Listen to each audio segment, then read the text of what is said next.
പെട്ടെന്നൊരു heart attack വരുവാണെങ്കിൽ ചെയ്യേണ്ട ഒരു പ്രധാനപ്പെട്ട കാര്യമാണ് ഫസ്റ്റ് എയ്ഡ്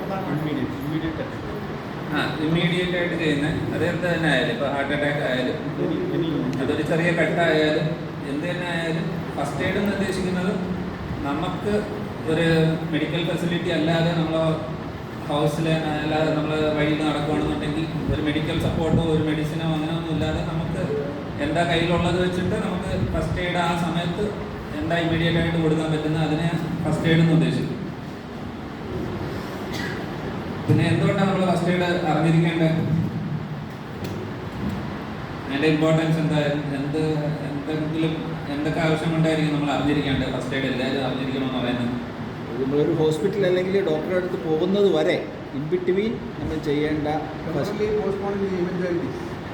അതെ, നമ്മൾ ചില കാര്യങ്ങൾ ഇമ്മീഡിയറ്റ് ആയിട്ട് നമ്മൾ അഡ്രസ്സ് ചെയ്ത് ഇമ്മീഡിയറ്റ് ആയിട്ട് കൊണ്ടുപോയാലേ ആ ടൈം സേവ് ചെയ്ത് നമുക്ക് ആ ഗോൾഡൻ അവർ എന്നൊക്കെ പറയുന്ന ആ സമയത്തിനകത്ത് കൊണ്ടെത്തിച്ചാൽ നമുക്കത് ലൈഫ് സേവിങ്ങും അല്ല. ഈവൻ ദോ ലൈഫ് സേവ് ചെയ്താലും ആ പേഷ്യൻറ്റിന് എത്ര സിംറ്റമാറ്റിക്കലി അവർ ബെറ്ററായി വരുന്നുണ്ട്, നമ്മൾ കൊണ്ടുപോയതുപോലെ തിരിച്ച് വരുന്നുണ്ടോ എന്നുള്ളതൊക്കെ ആ ടൈം ഡിപ്പെൻഡ് ചെയ്തായിട്ടിരിക്കുന്നത്. അല്ലാന്നുണ്ടെങ്കിൽ നമ്മൾ ഡിലേ ചെയ്യുന്നതനുസരിച്ച് ഇപ്പോൾ ഈവൻ ഇപ്പോൾ ഹാർട്ട് അറ്റാക്ക് വന്നു, ഒരു കാർഡിയക് അറസ്റ്റിൽ പോയ ആൾ നമ്മൾ ഇമ്മീഡിയറ്റ് ആയിട്ട് അഡ്രസ്സ് ചെയ്തില്ല, പക്ഷേ കുറച്ച് ലേറ്റായിട്ട് കൊണ്ടുവന്നതെന്ന് പറയുമ്പോഴത്തേക്ക് ചിലപ്പോൾ ജീവൻ തിരിച്ച് കിട്ടും. പക്ഷേ പുള്ളിക്കാരൻ പിന്നെ നമുക്ക് കിട്ടിയാലും ഒരു വെജിറ്റേറ്റീവ് സ്റ്റേറ്റിലായി പോകും. അപ്പോൾ അത് നമുക്കും കുറച്ച് കാലം കഴിയുമ്പോൾ ബേർഡൻ ആയിരിക്കും, ആ പേഷ്യൻറ്റിനും അത് സ്ട്രഗിളാണ്. അങ്ങനെ അല്ലാതെ നമ്മൾ ഇമ്മീഡിയറ്റ് ആയിട്ട് എന്താ ചെയ്യുന്നത് അത് ഡിപ്പെൻഡ് ചെയ്തിരിക്കും പേഷ്യൻ്റെ ഔട്ട്കം എത്ര ബെറ്ററായിട്ട് ഡെയിലി ആക്ടിവിറ്റീസ് ഒക്കെ അവർക്ക് ചെയ്യാൻ പറ്റുന്നു എന്നുള്ളത്. പിന്നെ അറിയേണ്ടതാണ് ഈ ഫസ്റ്റ് എയ്ഡിൽ എന്താ ചെയ്യേണ്ടത്, എന്താ ചെയ്യാൻ പാടില്ലാത്തതായിട്ടുള്ളതെന്നുള്ളത്. നമുക്ക് നിറയെ മിക്സും നമ്മൾ പഴയ ആൾക്കാർ പറഞ്ഞു കേട്ടിട്ടുള്ളതും അങ്ങനത്തെ കുറച്ച് ഐഡിയാസും കാര്യങ്ങളൊക്കെ കാണുന്നുണ്ട്. ഫോർ എക്സാമ്പിൾ ആർക്കെങ്കിലും എന്തെങ്കിലും പറയാൻ പറ്റുമോ?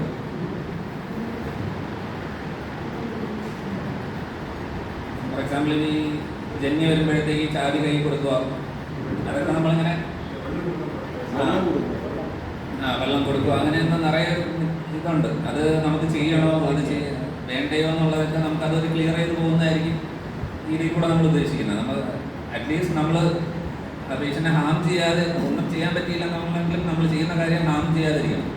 അപ്പോൾ എന്തെങ്കിലും ഇതേപോലെ നമ്മൾ ഇപ്പോൾ ഇതേ പറഞ്ഞ പോലെ വെള്ളം കൊടുക്കുക, ഇതൊക്കെ മോർ ഓഫ് എ ബെനിഫിറ്റ് അത് ഹാമിലോട്ടാണ് കൊണ്ടുപോകുന്നത്.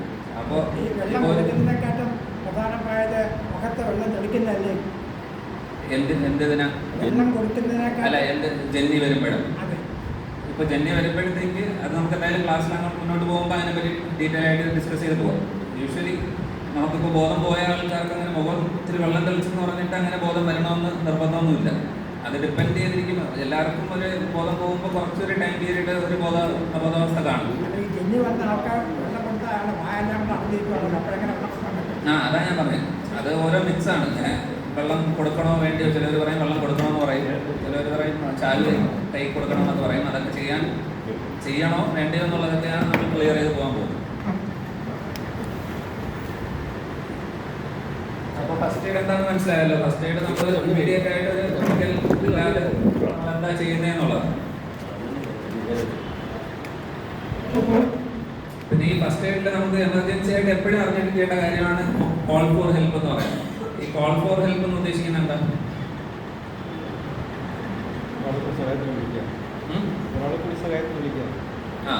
ഒരാളെ കൂടെ കറക്റ്റാണ്. ഇപ്പം നമ്മളെ ഒറ്റയ്ക്ക് പറ്റത്തില്ല. അപ്പോൾ നമ്മൾ ആരെങ്കിലും ചുറ്റുമുള്ളവരെ ഹെൽപ്പിന് വിളിക്കുന്നതായിരിക്കും നമുക്ക് എപ്പോഴും സേഫ്. അതിൻ്റെ കൂടെ തന്നെ നമ്മൾ ഉദ്ദേശിക്കുന്നത് ഒരു ആംബുലൻസോ ഒരു ഇമ്മീഡിയറ്റ് കെയർ തരാൻ പറ്റുന്ന ഒരു മെഡിക്കൽ പ്രൊഫഷണലിലെ ഒന്ന് അടുത്ത നിയർ ബൈ ഹോസ്പിറ്റലിലെ ആംബുലൻസിനെയോ അതോ 108-നെയോ ആരെങ്കിലും വിളിച്ച് ഇങ്ങനെ ഒരു സിറ്റുവേഷൻ ഉണ്ട്, അപ്പോൾ എത്രയും പെട്ടെന്ന് അഡ്രസ്സ് ചെയ്യുമെന്ന് പറയുകയാണെന്നുണ്ടെങ്കിൽ മീൻ വൈൽ നമ്മൾ ആ സിറ്റുവേഷൻ ഹാൻഡിൽ ചെയ്യുന്ന സമയത്ത് നമുക്ക് ഒരു അപ്പർ ഹെൽപ്പ് വരും. അപ്പോൾ ആ സമയത്ത് ബാക്കി കാര്യങ്ങൾ അവർ ചെയ്തോളും. ബാക്കി മെഡിക്കൽ നമുക്കിപ്പോൾ ഫസ്റ്റ് എയ്ഡ് എന്ന് പറയുന്നത് ആ ഇമ്മീഡിയറ്റ് ആ സിറ്റുവേഷൻ ഒന്ന് ഹാൻഡിൽ ചെയ്യാൻ പറ്റുന്നതാണ്. നമ്മൾ അത് മാത്രം വെച്ചുകൊണ്ടിരുന്ന നമുക്ക് ലൈഫ് സേവിങ് ഇത് പറ്റത്തില്ല. അപ്പോൾ മെഡിക്കൽ അറ്റൻഷൻ കൂടെ കിട്ടിയാൽ നമുക്കത് എത്രയും പെട്ടെന്ന് നമുക്കത് പേഷ്യൻറ്റിനെ ഹോസ്പിറ്റലിൽ എത്തിക്കുകയും ബാക്കി ഹോസ്പിറ്റൽ ബേസ്ഡ് മെഡിസിൻസും കാര്യങ്ങളും ഒക്കെ കൊണ്ടുപോകാൻ പറ്റും.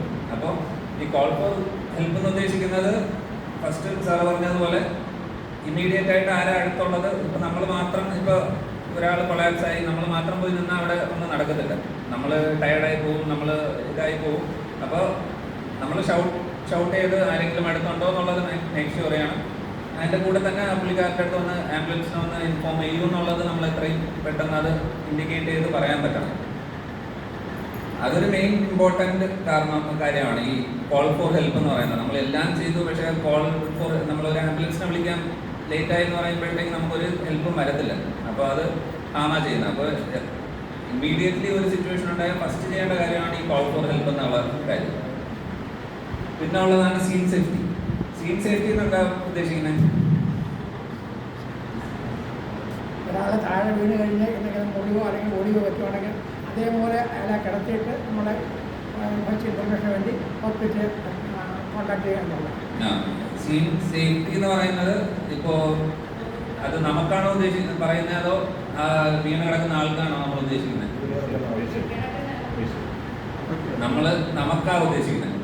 സീൻ സേഫ്റ്റി എന്ന് പറഞ്ഞാൽ നമ്മളിപ്പോൾ ഏത് സിറ്റുവേഷന് നമ്മൾ പോകുമ്പോഴും നമ്മൾ സേഫ് ആണെന്ന് ആദ്യം നോക്കിയിട്ടേ നമ്മൾ പോകാൻ പാടുള്ളൂ.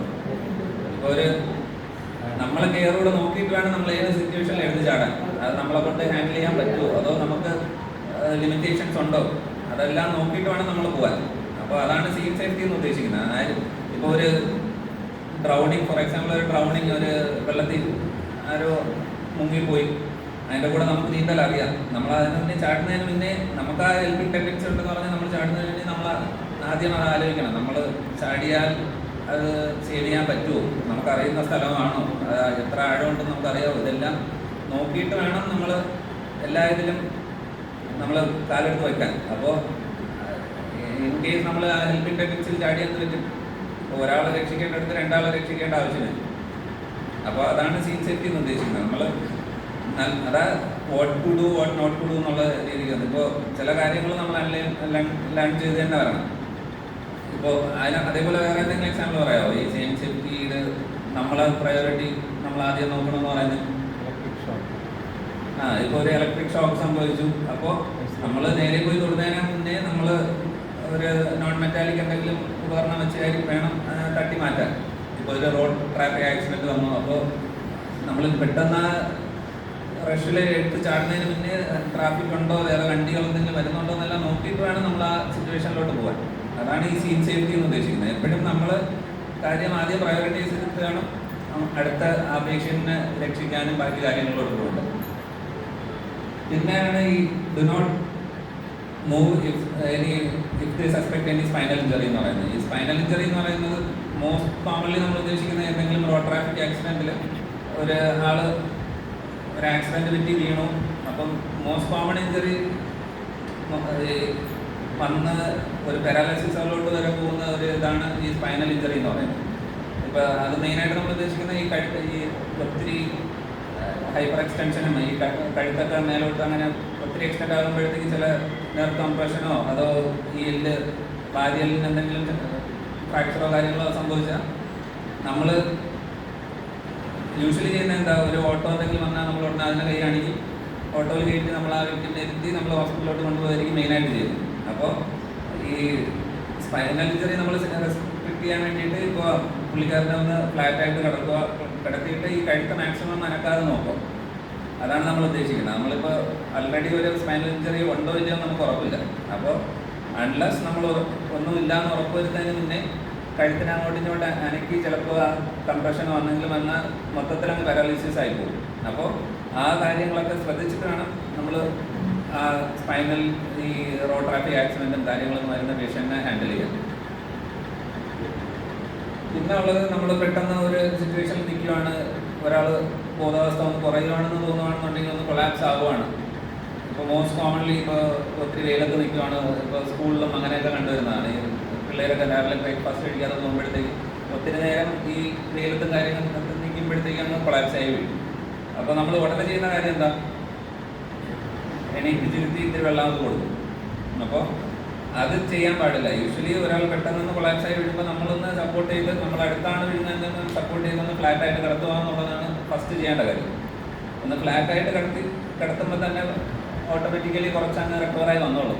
എന്നിട്ട് നമുക്ക് ചെയ്യാൻ പറ്റുന്നത് ചിലപ്പോൾ ഈ ഒത്തിരി നേരം നിൽക്കുമ്പോഴത്തേക്ക് ഈ ബ്ലഡ് സർക്കുലേഷൻ കറക്റ്റായിട്ട് വരാത്തതുകൊണ്ടാണ് ഈ കൂളിംഗ് ആയി കറക്റ്റ് ബി പി ഒക്കെ ഇത്തിരി കുറഞ്ഞിട്ട് അങ്ങനെ കൊളാപ്സ് ആവുന്നത്. അപ്പോൾ നമ്മൾ നേരെ ഫ്ലാറ്റായിട്ട് കടത്തിയിട്ട് ഒന്ന് കാലൊക്കെ ഒന്ന് ഇത്തിരി 2 കാലം ഒന്ന് പൊക്കി വയ്ക്കുകയാണെന്നുണ്ടെങ്കിൽ ഓട്ടോമാറ്റിക്കലി ആ ബുദ്ധിമുട്ടൊക്കെ മാറി ഒന്ന് റിക്കവറായി വന്നോളൂ. അതിൻ്റെ കൂടെ നമ്മൾ ഈ ബോധാവസ്ഥയിൽ വെള്ളം കൊടുത്താൽ പറ്റും. എപ്പോഴും നമ്മൾ ചെയ്യുന്നതാണ് ഒരാൾ കൊളാപ്സ് ആയ ഉടനെ എണീപ്പിച്ചിട്ട് ഞാൻ വെള്ളം കൊടുക്കുക എന്നുള്ളത്. എന്ത് പറ്റും അത് വെള്ളം കൊടുക്കുകയാണെന്നുണ്ടെങ്കിൽ ലങ്സിലോട്ട് പോകും. ആ ബോധാവസ്ഥ കറക്റ്റായിട്ട് ഇല്ലാതിരിക്കുമ്പോൾ നമ്മൾ എന്ത് വെള്ളം കൊടുത്താലും അത് കറക്റ്റായിട്ട് കുടിച്ചിറക്കാൻ പറ്റത്തില്ല. അപ്പോൾ അത് 2 ഹോളുണ്ട്. നമുക്ക് വായിലോട്ട് ഒന്ന് ലങ്സിലോട്ട് പോകും, ഒന്ന് വയറ്റിലോട്ട് പോകും. അപ്പോൾ അത് നമ്മൾ കറക്റ്റായിട്ട് കുടിച്ചങ്ങ് ഇറക്കിയില്ല എന്നുണ്ടെങ്കിൽ അത് ലങ്സിലോട്ടായിരിക്കും പോകുന്നത്. അത് പിന്നെ ഇൻഫെക്ഷൻ ആവും, ഓക്സിജൻ കിട്ടത്തില്ല, അത് കാർഡിയക് അറസ്റ്റിലോട്ട് ഈവൻ കൊണ്ടുപോകാം.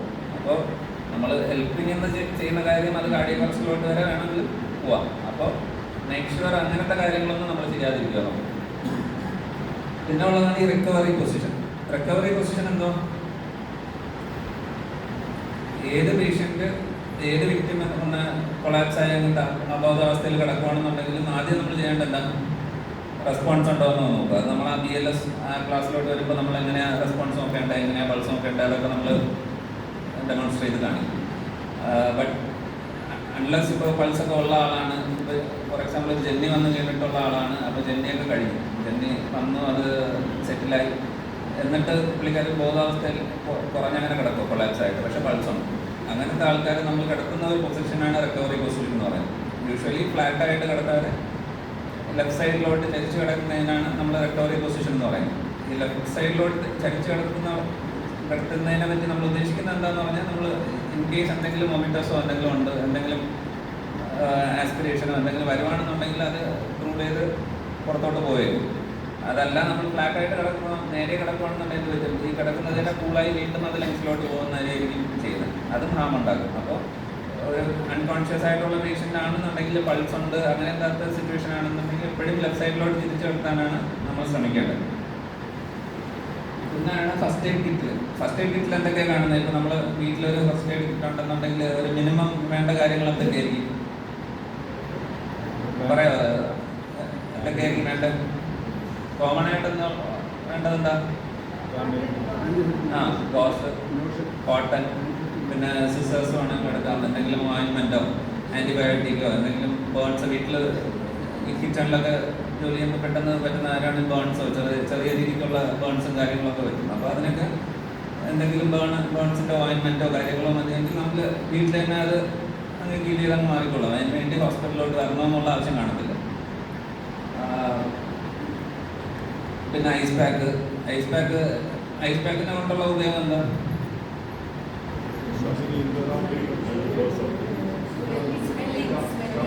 സ്വെല്ലിങ് റെഡ്യൂസ് ചെയ്യും. നമുക്ക് എവിടെ നീരുണ്ടെങ്കിലും ഇപ്പോൾ ഒരു ഇഞ്ചറി പറ്റി നീരുണ്ടെങ്കിലും നമുക്ക് അവിടെ ഐസ് വെക്കാം. ഐസ് വെക്കുമ്പോഴത്തേക്ക് ആ സ്വെല്ലിങ് കുറയും, അതിൻ്റെ കൂടെ തന്നെ ആ പെയിനും സബ്സൈഡ് ആവും ഒരു പരിധി വരെ.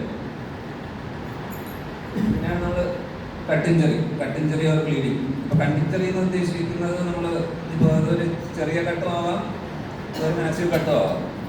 അപ്പോൾ കട്ടിഞ്ചറി കോമൺലി നമ്മൾ കിച്ചണിലും അങ്ങനെയൊക്കെ കിച്ചൺ ഇതെല്ലാം നൈഫോ അങ്ങനെ എന്തെങ്കിലും ഒരു ക്ലീൻ കട്ടോ കാര്യങ്ങളോ വരുവാണെന്നുണ്ടെങ്കിൽ ഫസ്റ്റ് നമ്മൾ ചെയ്യേണ്ട കാര്യം എന്താ? ഒരു കട്ടിഞ്ചറി വന്നാൽ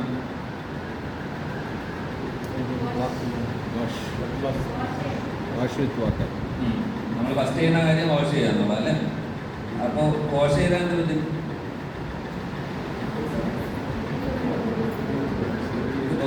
ഇപ്പോൾ ആൾറെഡി ഒരു കട്ട് സംഭവിച്ചു, അതിൽ നമ്മൾ ഉടനെ വാഷ് ചെയ്യണമെന്ന് പറ്റും.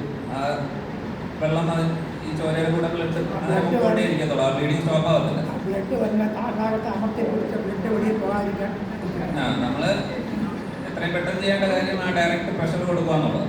ഫസ്റ്റ് ചെയ്യേണ്ട എന്തെങ്കിലും ക്ലീൻ ടവലോ ക്ലോത്തോ എന്തെങ്കിലും ഉണ്ടെങ്കിൽ അത് എവിടെയാണ് മുറിവ് സംഭവിച്ചാൽ അവിടെ ഡയറക്റ്റ് അമർത്തി ഒരു ഡയറക്റ്റ് പ്രഷർ കൊടുക്കുക എന്നുള്ളത്. ഈ പ്രഷർ കൊടുക്കുന്നത് നമ്മൾ എത്ര സമയം പ്രഷർ കൊടുക്കും? എത്ര സമയം വരെ? ഇപ്പോൾ നമ്മൾ ഇവിടെയാണ് ഒരു കെട്ടുന്നുണ്ടെങ്കിൽ നമ്മൾ ഡയറക്റ്റ് അവിടെ ഒരു കോട്ടൺ എന്തെങ്കിലും വെച്ചിട്ട് അവിടെ ഒരു പ്രഷർ കൊടുക്കും.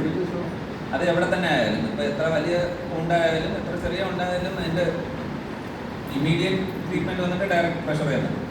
പക്ഷേ അത് നമ്മൾ എത്ര സമയം വരെ കൊടുക്കുമായിരിക്കും? ബ്ലീഡിങ് സ്റ്റോപ്പ് ആവുന്ന നമുക്ക് അറിയാം. നമ്മൾ എപ്പോഴും ചെയ്യുന്ന ഒരു ഇതാണ്, നമ്മളിങ്ങനെ വെച്ച് നോക്കിയോണ്ട് നമ്മൾ അമർത്തിയോണ്ട് നമ്മൾ യൂഷ്വലി അത് തുറന്ന് നോക്കാം. എപ്പോഴും അത് നമ്മളെ ടെൻഡൻസിയാണ് അത് സ്റ്റോപ്പായോ നോക്കാം. ഒരു മിനിമം ഒരു 2 to 3 minutes എങ്കിലും ഒരു ഡയറക്റ്റ് പ്രഷർ കൊടുത്താൽ ബ്ലീഡിങ് സ്റ്റോപ്പ് ആവേണ്ട ബാക്കി കാര്യങ്ങളൊക്കെ അവിടെ നടക്കത്തുള്ളൂ. അല്ല നമ്മളൊരു അത്ര സമയം കൊടുക്കാതെ പെട്ടെന്ന് നമ്മൾ മാറ്റുവാണെന്നുണ്ടെങ്കിൽ ആ ബ്ലീഡിങ് സ്റ്റോപ്പ് ആകത്തുമില്ല. നമുക്ക് തോന്നും ഇത് സ്റ്റോപ്പ് ആകത്തേ ഇല്ല എന്നുള്ള രീതിക്കായിരിക്കും അത് തോന്നുന്നത്. അതല്ലാതെ നമ്മളൊരു 2 to 3 minutes ഒരു ഡയറക്റ്റ് പ്രഷർ കൊടുക്കുകയാണെന്നുണ്ടെങ്കിൽ ഓൾമോസ്റ്റ് എല്ലാ ബ്ലീഡിങ്ങും സ്റ്റോപ്പ് ആവും. ഒരു സിമ്പിൾ കട്ടാണെന്നുണ്ടെങ്കിൽ അത് സ്റ്റോപ്പ് ആവും. സ്റ്റോപ്പ് ആയതിനു ശേഷം നമ്മൾ പിന്നെ ഈ ബ്ലീഡിങ് സ്റ്റോപ്പ് ചെയ്യാൻ പറ്റുന്ന കാര്യമാണ് ആദ്യം ഇപ്പോൾ കാലാണെന്നുണ്ടെങ്കിൽ കാല് അല്ല കൈയാണെന്നുണ്ടെങ്കിൽ ഒന്ന് പൊക്കി വെക്കാന്നുള്ളത്. നമ്മൾ ഹാർട്ട് ലെവലിനെക്കാളും ഒന്ന് പൊക്കി വെക്കുകയാണെന്നുണ്ടെങ്കിൽ ആ ബ്ലഡ് സർക്കുലേഷൻ ഇത്തിരി കുറഞ്ഞിട്ട് ആ ബ്ലീഡിങ് ഇത്തിരി സ്റ്റോപ്പ് ആയിരിക്കും. എന്തോ കട്ടിലെ ഐസ് നമുക്ക് ഈവൻ നമുക്ക് ആ ബ്ലീഡിങ് ഒക്കെ സ്റ്റോപ്പായി ഡ്രസ്സിങ് ഒക്കെ ചെയ്തു അതിന് ചുറ്റും നീരുണ്ടെങ്കിൽ നമുക്ക് ഐസ് വെക്കാം. അല്ലാതെ ഇപ്പൊ ഡയറക്റ്റ് കട്ടിന് മേളിൽ ഐസ് വെച്ചിട്ട് ഇല്ല, അതിനങ്ങനെ റോളൊന്നുമില്ല. നമ്മൾ യൂഷ്വലി പെയിൻ സബ്സൈഡ് ആവാനും ആ നീരൊന്ന് കുറയാനും വേണ്ടിയിട്ടാണ് ഐസ് നമ്മൾ ഇത് ചെയ്യുന്നത്, റെക്കമെൻഡ് ചെയ്യുന്നത്. അല്ലാതെ നമുക്ക് ബ്ലീഡിങ് സ്റ്റോപ്പ് ചെയ്യാൻ വേണ്ടിയിട്ട് ഐസ് ഒന്നും നമ്മൾ വെക്കത്തില്ല. നമ്മൾ അതിൻ്റെ കൂടെ നമ്മൾ എന്തെങ്കിലും ഐസോ അങ്ങനെ എന്തെങ്കിലും വെച്ചാൽ ഡൈല്യൂട്ടായി ഇപ്പോൾ ക്ലോട്ടായിട്ട് ഇരിക്കുന്ന സാധനം നമ്മൾ ഇത്തിരി സോപ്പ് പോലെ എന്തെങ്കിലും ഫ്ലൂയിഡോ എന്തെങ്കിലും പോകുമ്പോൾ അത് ഡൈല്യൂട്ടായി വീണ്ടും ബ്ലീഡാകത്തേ ഉള്ളൂ. അപ്പോൾ ഐസ് വെക്കുന്നതിൽ അങ്ങനെ റോളില്ല. പിന്നെ മോസ്റ്റ് കോമൺലി കാണുന്നതാണ് ഈ നേസൽ ബ്ലീഡിങ്. ഈ മൂക്കിൽ നിന്ന് ചോര വരിക എന്ന് പറഞ്ഞിട്ട് നിറയെ പേര് വരും. അത് ഈവൻ ചെറിയ പിള്ളേർക്കും വരാറുണ്ട്, അല്ല എൽഡർലി ആൾക്കാരും വരാറുണ്ട്. മോസ്റ്റ് കോമൺലി എൽഡർലിയിലൊക്കെ ഇപ്പോൾ ബി ഒത്തിരി കൂടുമ്പോഴൊക്കെയാണ് മൂക്കിൽ കൂടെ ചോരയൊക്കെ വരുന്നത്. ആ പ്രഷർ കൂടുമ്പോഴത്തേക്ക് ചെറിയ രക്തക്കുഴൽ എന്തെങ്കിലും പൊട്ടുമ്പോഴാണ് ഈ മൂക്കിൽ കൂടെ ബ്ലീഡിങ് ആയിട്ട് വരുന്നത്. അല്ലാന്നുണ്ടെങ്കിൽ നമുക്ക് മോസ്റ്റ്ലി എന്തെങ്കിലും ഫ്ലൂ പോലെ എന്തെങ്കിലും കോൾഡോ കഫോ അങ്ങനെ എന്തെങ്കിലും ഉണ്ട്, നമ്മൾ ഒത്തിരി സ്നീസ് ചെയ്തു അങ്ങനെയൊക്കെ വരുമ്പോഴും ചെറിയ വെസൽസ് ആയതുകൊണ്ട് ചെറിയ ഇഞ്ചറി പറ്റിയാലും ബ്ലീഡിങ് ആവാം. അപ്പോൾ നമ്മൾ എന്താ ചെയ്യേണ്ട കാര്യം? മൂക്കിന് ബ്ലീഡിങ് വരുവാണെന്നുണ്ടെങ്കിൽ നമുക്ക് ഇമ്മീഡിയറ്റ് ആയിട്ട് ഫസ്റ്റ് എയ്ഡിൽ എന്തെങ്കിലും റോളുണ്ടോ അതിൽ? അതോ നമ്മൾ ഡയറക്റ്റ് ഹോസ്പിറ്റലാണ് കൊണ്ടുപോകേണ്ടത്?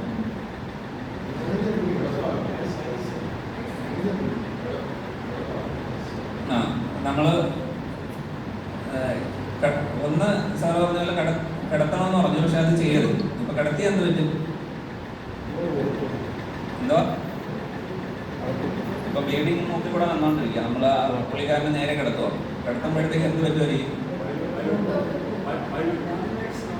വായി കൂടെ പോകുന്നതിനേക്കാളും അത് അവിടെ കെട്ടിക്കിടന്ന് അത് ലങ്സിലോട്ടായിരിക്കും പോകുന്നത് വീണ്ടും, അല്ലെങ്കിൽ വയറ്റിലോട്ട് പോകും. ഇപ്പൊ വയറ്റിലോട്ട് പോകുമ്പോൾ എന്ത് പറ്റും? ആ ഒരു ബ്ലഡൊക്കെ വയറ്റിലോട്ട് പോകുമ്പോഴത്തേക്ക് ഒരു ഓൾറെഡി വരുമ്പോൾ നമ്മൾ വോമിറ്റിംഗ് ടെൻഡൻസി കൂടും, വോമിറ്റ് ചെയ്യും. വീണ്ടും പോസ് ചെയ്യുമ്പോഴത്തേക്ക് വീണ്ടും ബ്ലഡ് വരത്തേ ഉള്ളൂ, ബ്ലീഡിങ് കൂടത്തേ ഉള്ളൂ. നമ്മളിങ്ങനെ ഒത്തിരി റച്ച് ചെയ്യുമ്പോഴത്തേക്ക് ബ്ലീഡിങ് കൂടും. അങ്ങനത്തെ ആ ബ്ലീഡിങ് സ്റ്റോപ്പ് ചെയ്യാനും ചാൻസ് കുറവാണ്. നമ്മൾ ചെയ്യേണ്ട കാര്യം, നമ്മൾ ഇപ്പോൾ മുൻകൂടെ ചോര വരുന്ന ഒരാളെന്നുണ്ടെങ്കിൽ ഒരു ചെയറിൽ ഒന്ന് ലീൻ ഫോർവേഡ് ആയിട്ടിരിക്കുക. ഇപ്പോൾ നോർമലി നമ്മളിങ്ങനെ ഒന്ന് ഫോർവേഡ് ആയിട്ടിരുന്നിട്ട് നമ്മൾ പിഞ്ച് ചെയ്ത് പിടിക്കും. പിഞ്ച് എന്ന് പറഞ്ഞാൽ മൂക്കടച്ച് പിടിക്കണമെന്നല്ല, അതിൻ്റെ മേലത്തേക്ക് നമ്മളിങ്ങനെ ഒരു പിഞ്ച് ചെയ്ത് അങ്ങനെ പിടിക്കുക. ഈ ബ്ലഡ് വരാതിരിക്കാൻ ഈ രീതിയിൽ പിഞ്ച് ചെയ്ത് പിടിക്കുക.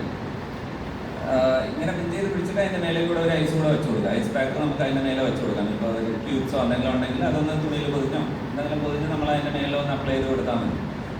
അത് നമ്മൾ ഇത് പറഞ്ഞ പോലെ ഈ ബ്ലീഡിങ് സ്റ്റോപ്പ് ആൻ ഒരു 2 to 3 minutes എടുക്കുന്നുള്ള രീതിക്ക് പോലെ ആ സമയം വരെ നമ്മൾ അല്ല കുറച്ച് നേരം കൂടെ വേണമെങ്കിൽ നമുക്ക് അതങ്ങനെ ഹോൾഡ് ചെയ്ത് പിടിക്കുകയാണെന്നുണ്ടെങ്കിൽ ഓൾമോസ്റ്റ് ബ്ലീഡിങ് ഒന്ന് സ്റ്റോപ്പ് ആവും. ഈ മൂക്ക് അപ്പോൾ അടുത്ത ഡൗട്ടായിരിക്കും, ഇപ്പോൾ മൂക്ക് നമ്മൾ അടച്ചു പിടിക്കുമ്പോൾ എവിടെ കൂടെ ശ്വാസം വിടുമെന്നുള്ളത്. അപ്പോൾ എന്ത് ചെയ്യും? നമ്മൾ മൂക്ക് അടച്ചു പിടിക്കുമ്പോൾ എന്ത് പറ്റും? ഈ ബ്ലീഡിങ് ഇതിൽ കൂടെ വരത്തില്ല. ഈ പാസേജ് ഈ ഉള്ളപ്പം ഈ വായി കൂടെ ആയിരിക്കും ബ്ലീഡിങ് ഒക്കെ വന്നുകൊണ്ടിരിക്കുന്നത്. അപ്പോൾ നമ്മൾ വാ തുറന്ന് പിടിക്കുക, വാ കൊണ്ട് ശ്വാസം എടുത്ത് വിടുക. ഈ ബ്ലഡ് നമുക്കിങ്ങനെ വായിലോട്ട് വരുന്നത് നമ്മളത് തുപ്പിക്കളയും. അത് വയറ്റിലോട്ട് പോവുകയാണെങ്കിൽ വീണ്ടും നമുക്കത് വോമിറ്റിംഗ് ടെൻഡൻസി ആയിരിക്കും കൂടുതൽ വരുന്നത്. അപ്പോൾ ഈ കുറച്ച് ലീൻ ഫോർവേഡ് ചെയ്ത് പിഞ്ച് ചെയ്ത് പിടിച്ചിട്ട് എന്തെങ്കിലും ബ്ലഡോ കാര്യങ്ങളോ എന്തെങ്കിലും വരുവാണെന്നുണ്ടെങ്കിൽ നമ്മൾ ആ വായി കൂടെ അങ്ങ് തുപ്പിക്കളയുക എന്നുള്ളതാണ് ചെയ്യേണ്ടത്. എന്നിട്ട് നമ്മൾ ഹോസ്പിറ്റലിലോട്ട് ഇമ്മീഡിയറ്റ് ആയിട്ട് കൊണ്ടുപോകുക എന്നുള്ളതാണ്. ഇൻ കേസ് അത് ഇഷ്യൂ ആണ്, നമുക്ക് ENT കാണിച്ചത് എന്തെങ്കിലും ചെയ്യേണ്ട കാര്യങ്ങളാണെങ്കിൽ പാക്കിങ്ങും ബാക്കി കാര്യങ്ങളൊക്കെ ചെയ്യേണ്ടി വരും. അല്ല മോസ്റ്റ് കോമൺലി പിള്ളേർക്കൊക്കെ ആണെന്നുണ്ടെങ്കിൽ അതായിട്ട് തന്നെ ചിലപ്പോൾ ചീറ്റലോ ഒത്തിരി ചീറ്റിയതോ അങ്ങനെ എന്തെങ്കിലും ആയിരിക്കാം. അപ്പോൾ അതൊക്കെ അങ്ങ് ഓട്ടോമാറ്റിക്കലി നിന്നോളും. പിന്നെ ഉള്ളതാണ് സ്നേക്ക് ബൈറ്റ്. സ്നേക്ക് ബൈറ്റ് എന്ന് പറയുന്ന വരുന്നതാണ് ഇവിടെ മോസ്റ്റ് കോമൺലി എല്ലാവർക്കും നിറയെ ഡൗട്ട്സും കാര്യങ്ങളൊക്കെ വരുന്ന സാധനം. ഈ സ്നേക്ക് ബൈറ്റിൽ നമ്മൾ പണ്ടത്തെ കാലത്ത് ചെയ്തുകൊണ്ടിരുന്ന കാര്യങ്ങളാണ് ഇത്. ഇപ്പോൾ അങ്ങനെ യൂഷ്വലി അങ്ങനെ റെക്കമെൻഡ് ഇവിടെ ചെയ്യാറുണ്ടോ എന്ന് ചോദിച്ചാൽ അത്രയും ഇല്ല പഴയതുപോലെ. ഇപ്പം ചെയ്യുന്നത് എന്താ അവർ ചെയ്യുന്നത്? ഇപ്പം ചെയ്യുന്ന കാര്യമാണ് ഈ ടോർണിക്ക് നമ്മൾ മേലെ കെട്ടുക എന്നുള്ളതാണ് ചെയ്യുന്നത്. അത് റെക്കമെൻഡഡ് ആണോ എന്ന് ചോദിച്ചാൽ റെക്കമെൻഡഡ് അല്ല. അത് കെട്ടിയത് കൊണ്ട് വലിയ യൂസ്ഫുൾനെസ് ഒന്നും അതിലില്ല. ഇപ്പോൾ അതാണ് ഇപ്പോഴത്തെ സ്റ്റഡി പറയുന്നത്. ഒത്തിരി ടൈറ്റായിട്ട് കിട്ടിയാൽ അതിനെ കൊണ്ട് ഉപകാരമാണ് ദോഷമാണ് കൂടുതലുള്ളത്. ഒത്തിരി ടൈറ്റായിട്ട് കിട്ടിയാൽ എന്ത് പറ്റും? ബ്ലഡ് ഫ്ലോ കുറയുമ്പോഴത്തേക്ക് ഇപ്പൊ നമുക്ക് ഇവിടെ കടിച്ചാൽ നമ്മൾ ഇവിടെ താഴത്തേക്ക് അല്ലെങ്കിൽ അതിന്റെ മേളത്തേക്ക് നമ്മൾ കെട്ടി മേലെ കെട്ടുമ്പോഴത്തേക്ക് ഇവിടെ താഴത്തോട്ട് ബ്ലഡ് ഫ്ലോ ഇല്ലാതിരിക്കുമ്പോൾ എന്ത് പറ്റും? മരവിച്ച് പോകുന്നതിനേക്കാളും നമ്മളത് ഒരു ടൈം ലിമിറ്റിന് മേലെ ആകുമ്പോഴത്തേക്ക് ഫ്ലോ ഇല്ലെങ്കിൽ ആ സ്ഥലം അങ്ങ് മരിച്ചു പോകുന്നത് പോലെ അവിടെ ഫ്ലോ ഇല്ലാതെ അവിടെ തണുക്കളെല്ലാം നശിച്ചു പോയി ആ കൈ തന്നെ ആംപുട്ടേറ്റ് ചെയ്ത് മാറ്റേണ്ട അവസ്ഥയിൽ പോകും. ഒത്തിരി ടൈറ്റായിട്ട് നമ്മൾ കെട്ടുവാണെന്നുണ്ടെങ്കിൽ.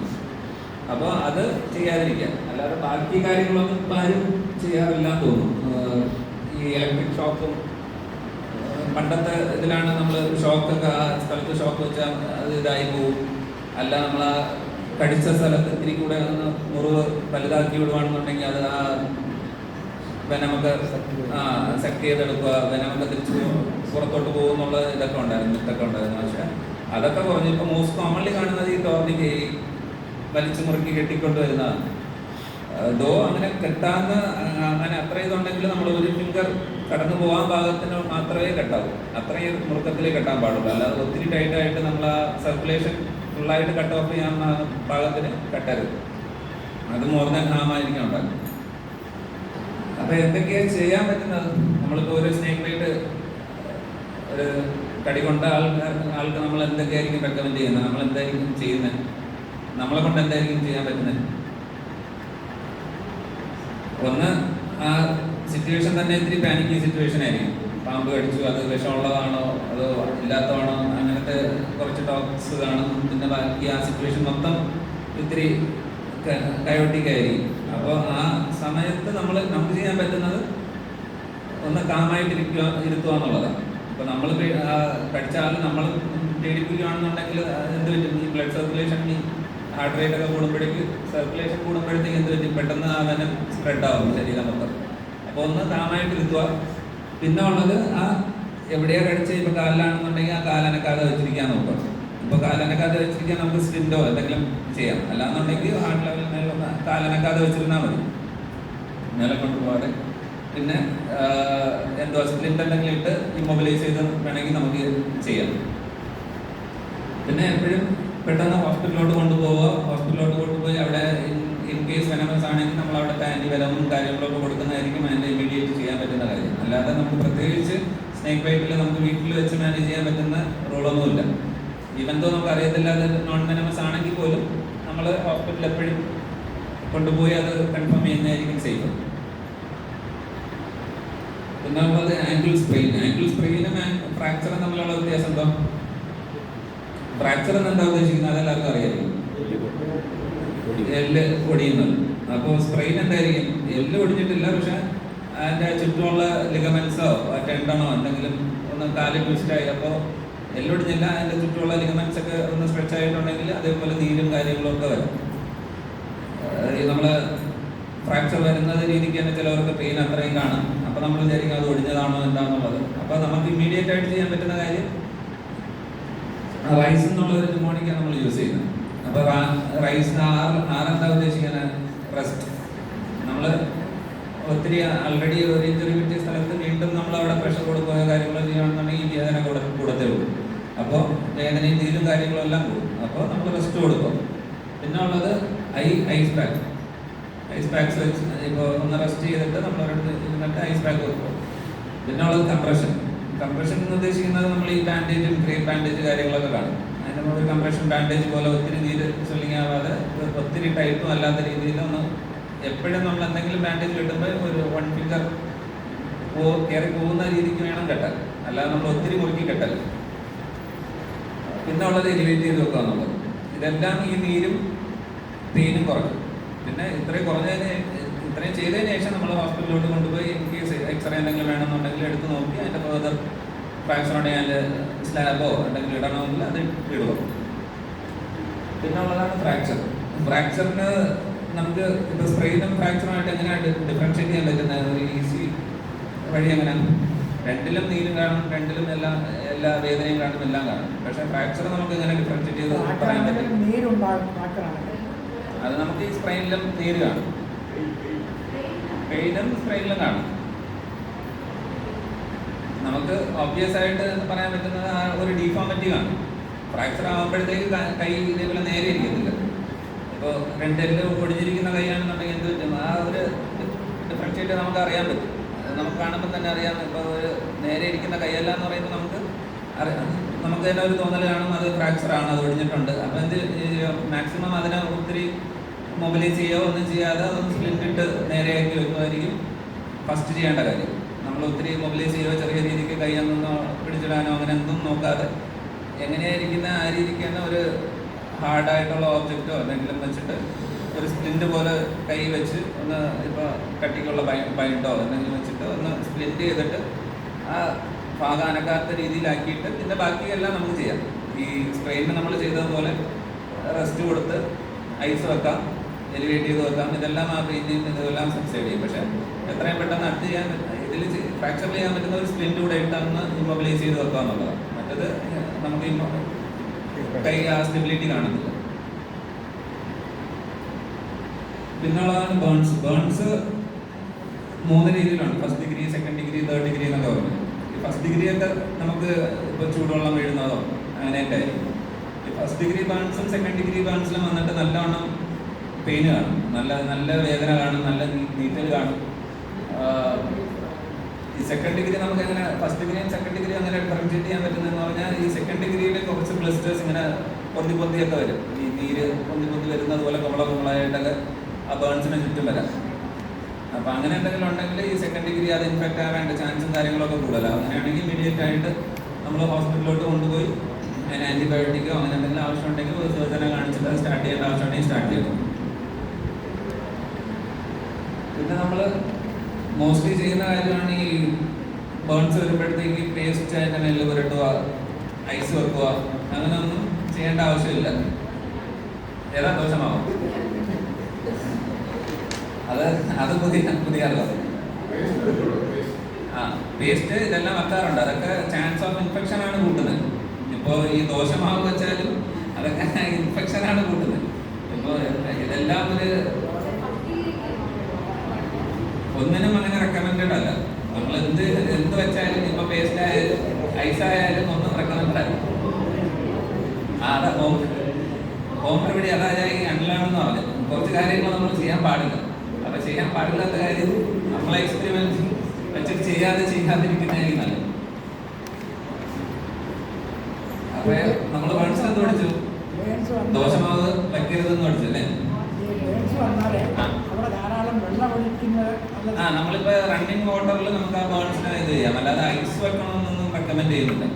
നമ്മൾ ആ ടാപ്പ് വാട്ടർ റണ്ണിങ് നോർമൽ ടെമ്പറേച്ചറിലുള്ള വാട്ടറിൽ നമുക്ക് കുറച്ച് നേരം ആ കയ്യിൽ ആ ബേൺസ് എവിടെ സംഭവിച്ചത് കയ്യോ ഇവിടെ ഏത് ഭാഗമാണെന്നുണ്ടെങ്കിലും അവിടെ ഒരു റണ്ണിങ് വാട്ടറിൽ നമുക്ക് വെക്കുന്നത് റെക്കമെൻഡ് ചെയ്യുന്നുണ്ട്. അല്ലാതെ ഐസോ അങ്ങനെ ഒന്നും വെക്കാൻ റെക്കമെൻഡ് ചെയ്യുന്നില്ല. അല്ലാതെ പേസ്റ്റ് വേറെ ഒന്നും അങ്ങനെ റെക്കമെൻഡ് ചെയ്യുന്നില്ല. ചെയ്യുന്നത് ആ ഡ്രസ്സിംഗ് ആണ് ചെയ്യുന്നത്. എന്തെങ്കിലും ഓയിൻമെൻറ്റോ ആൻറ്റിസെപ്റ്റിക് ഓയിൻമെൻറ്റ് എന്തെങ്കിലും ഇട്ടിട്ട് അതിനെ ഒന്ന് കവർ ചെയ്ത് വെക്കുക. യൂഷ്വലി ഫസ്റ്റ് ഡിഗ്രി ഒക്കെ ആണെങ്കിൽ ഹോസ്പിറ്റലിൽ പോകേണ്ട ആവശ്യം കാണത്തില്ല. ഒരു ചെറിയ ഏരിയയിലേ ഉള്ളൂ എന്നുണ്ടെങ്കിൽ. അല്ല സെക്കൻഡ് ഡിഗ്രി ആണ്, കുറച്ച് ഏരിയ കൂടുതലാണെന്നുണ്ടെങ്കിൽ ബെറ്റർ ഹോസ്പിറ്റലിലോട്ട് പോയി കെയർ എടുത്ത് വന്നു. സിൽവർ എക്സൈറ്റ് അതിന് വേണ്ടിയുള്ള ഓയിൻമെൻറ്റ് അത് നമുക്ക് അപ്ലൈ ചെയ്യാം. അല്ലാതെ അതാ ഒരു കറക്റ്റായിട്ട് ഒരു വാഷ് ചെയ്തിട്ട് ഒന്ന് ആ സ്ഥലം ഒന്ന് ഡ്രൈ ആക്കിയതിന് ശേഷം സിൽവർ ഓയിൻമെൻറ്റ് യൂസ് ചെയ്യും ആൻറ്റിസെപ്റ്റിക്. അല്ലാതെ നമ്മൾ വേറെ എന്ത് യൂസ് ചെയ്താലും ചാൻസ് ഓഫ് ഇൻഫെക്ഷൻ ആണ് കൂടുതൽ. നമ്മൾ സ്കിന്നിന് ഒരു ബാരിയർ പോലെ ഇരിക്കുക ഒരു ഇൻഫെക്ഷൻ വരാതെ ഇരിക്കാനുള്ളത്. അപ്പോൾ അത് ഡാമേജ് ആകുമ്പോഴത്തേക്ക് അതിൻ്റെ കൂടെ നമ്മൾ വേറെ എന്തെങ്കിലും പുരട്ടുകയാണെന്നുണ്ടെങ്കിൽ ചാൻസ് ഓഫ് ഇൻഫെക്ഷൻ ആണ് കൂടുതൽ. അപ്പോൾ അത് ചെയ്യാതിരിക്കും. പിന്നുള്ളതാണ് തേർഡ് ഡിഗ്രിയിൽ അപ്പോൾ വേദന കാണുമോ കാണത്തില്ലേ? ഫസ്റ്റ് ഡിഗ്രിയിലും സെക്കൻഡ് ഡിഗ്രിയിലും നല്ല വേദന കാണും. അപ്പോൾ തേർഡ് ഡിഗ്രിയിൽ സ്വാഭാവികമായിട്ടും എന്ത് ചെയ്യും? വേദന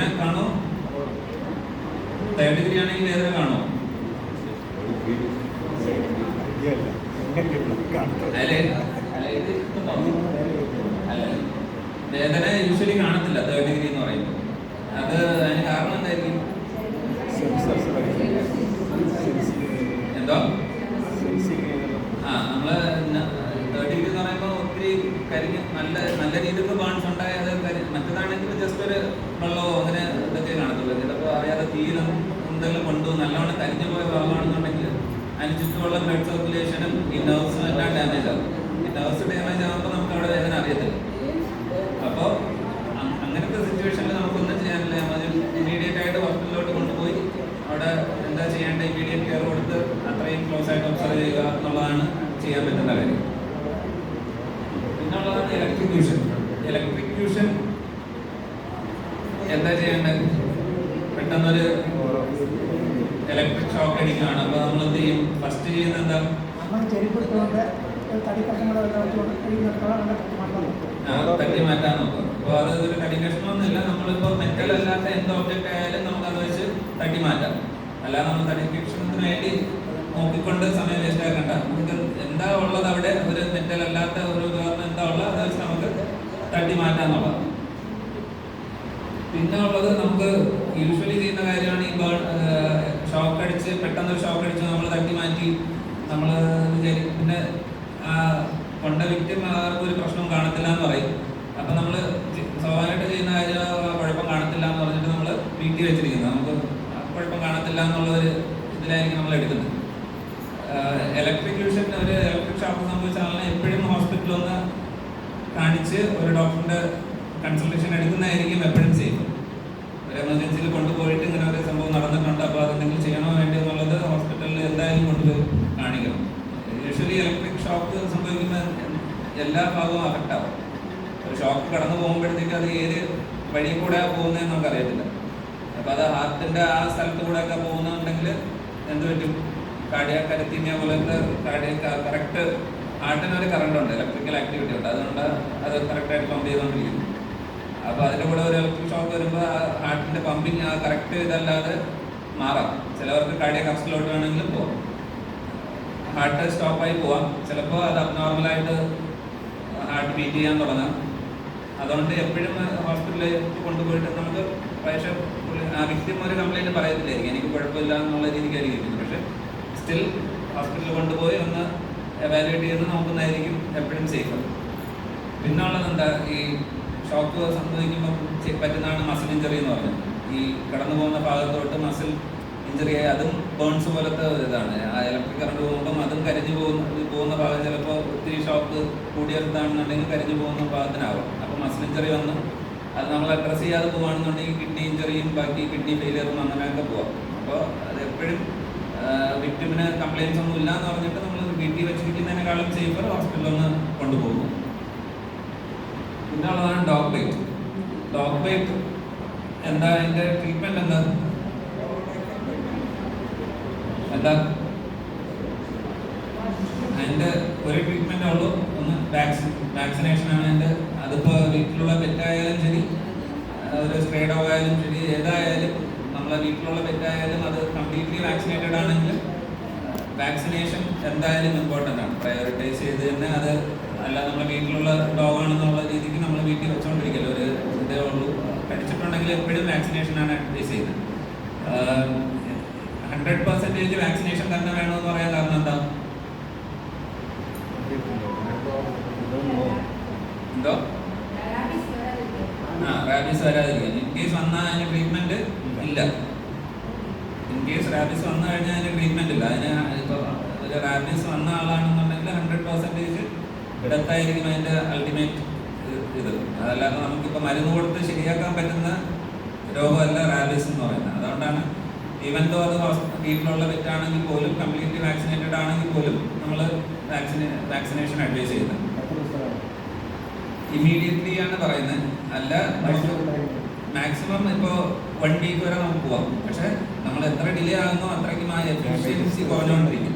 ഇപ്പോൾ നമ്മൾ തരുന്ന വാക്സിനേഷൻ്റെ ആ എഫിക്കസി കുറഞ്ഞുകൊണ്ടിരിക്കും. അപ്പോൾ എത്രയും പെട്ടെന്ന് നമ്മൾ ആ വാക്സിനേഷനും അല്ല ആ മുറിവിന് ചുറ്റും എടുക്കുന്ന ഇഞ്ചക്ഷൻ ഉണ്ട്. ഒത്തിരി ചോര വന്നിട്ടുള്ള ആ രീതിക്ക് കടിച്ചു, അപ്പോൾ ആ ചോര വന്നു ആ സ്ഥലത്ത് എന്ന് പറയുമ്പോൾ നമ്മൾ ഇമ്മ്യൂണോഗ്ലോബുലിൻ കൂടെ കൊടുക്കും.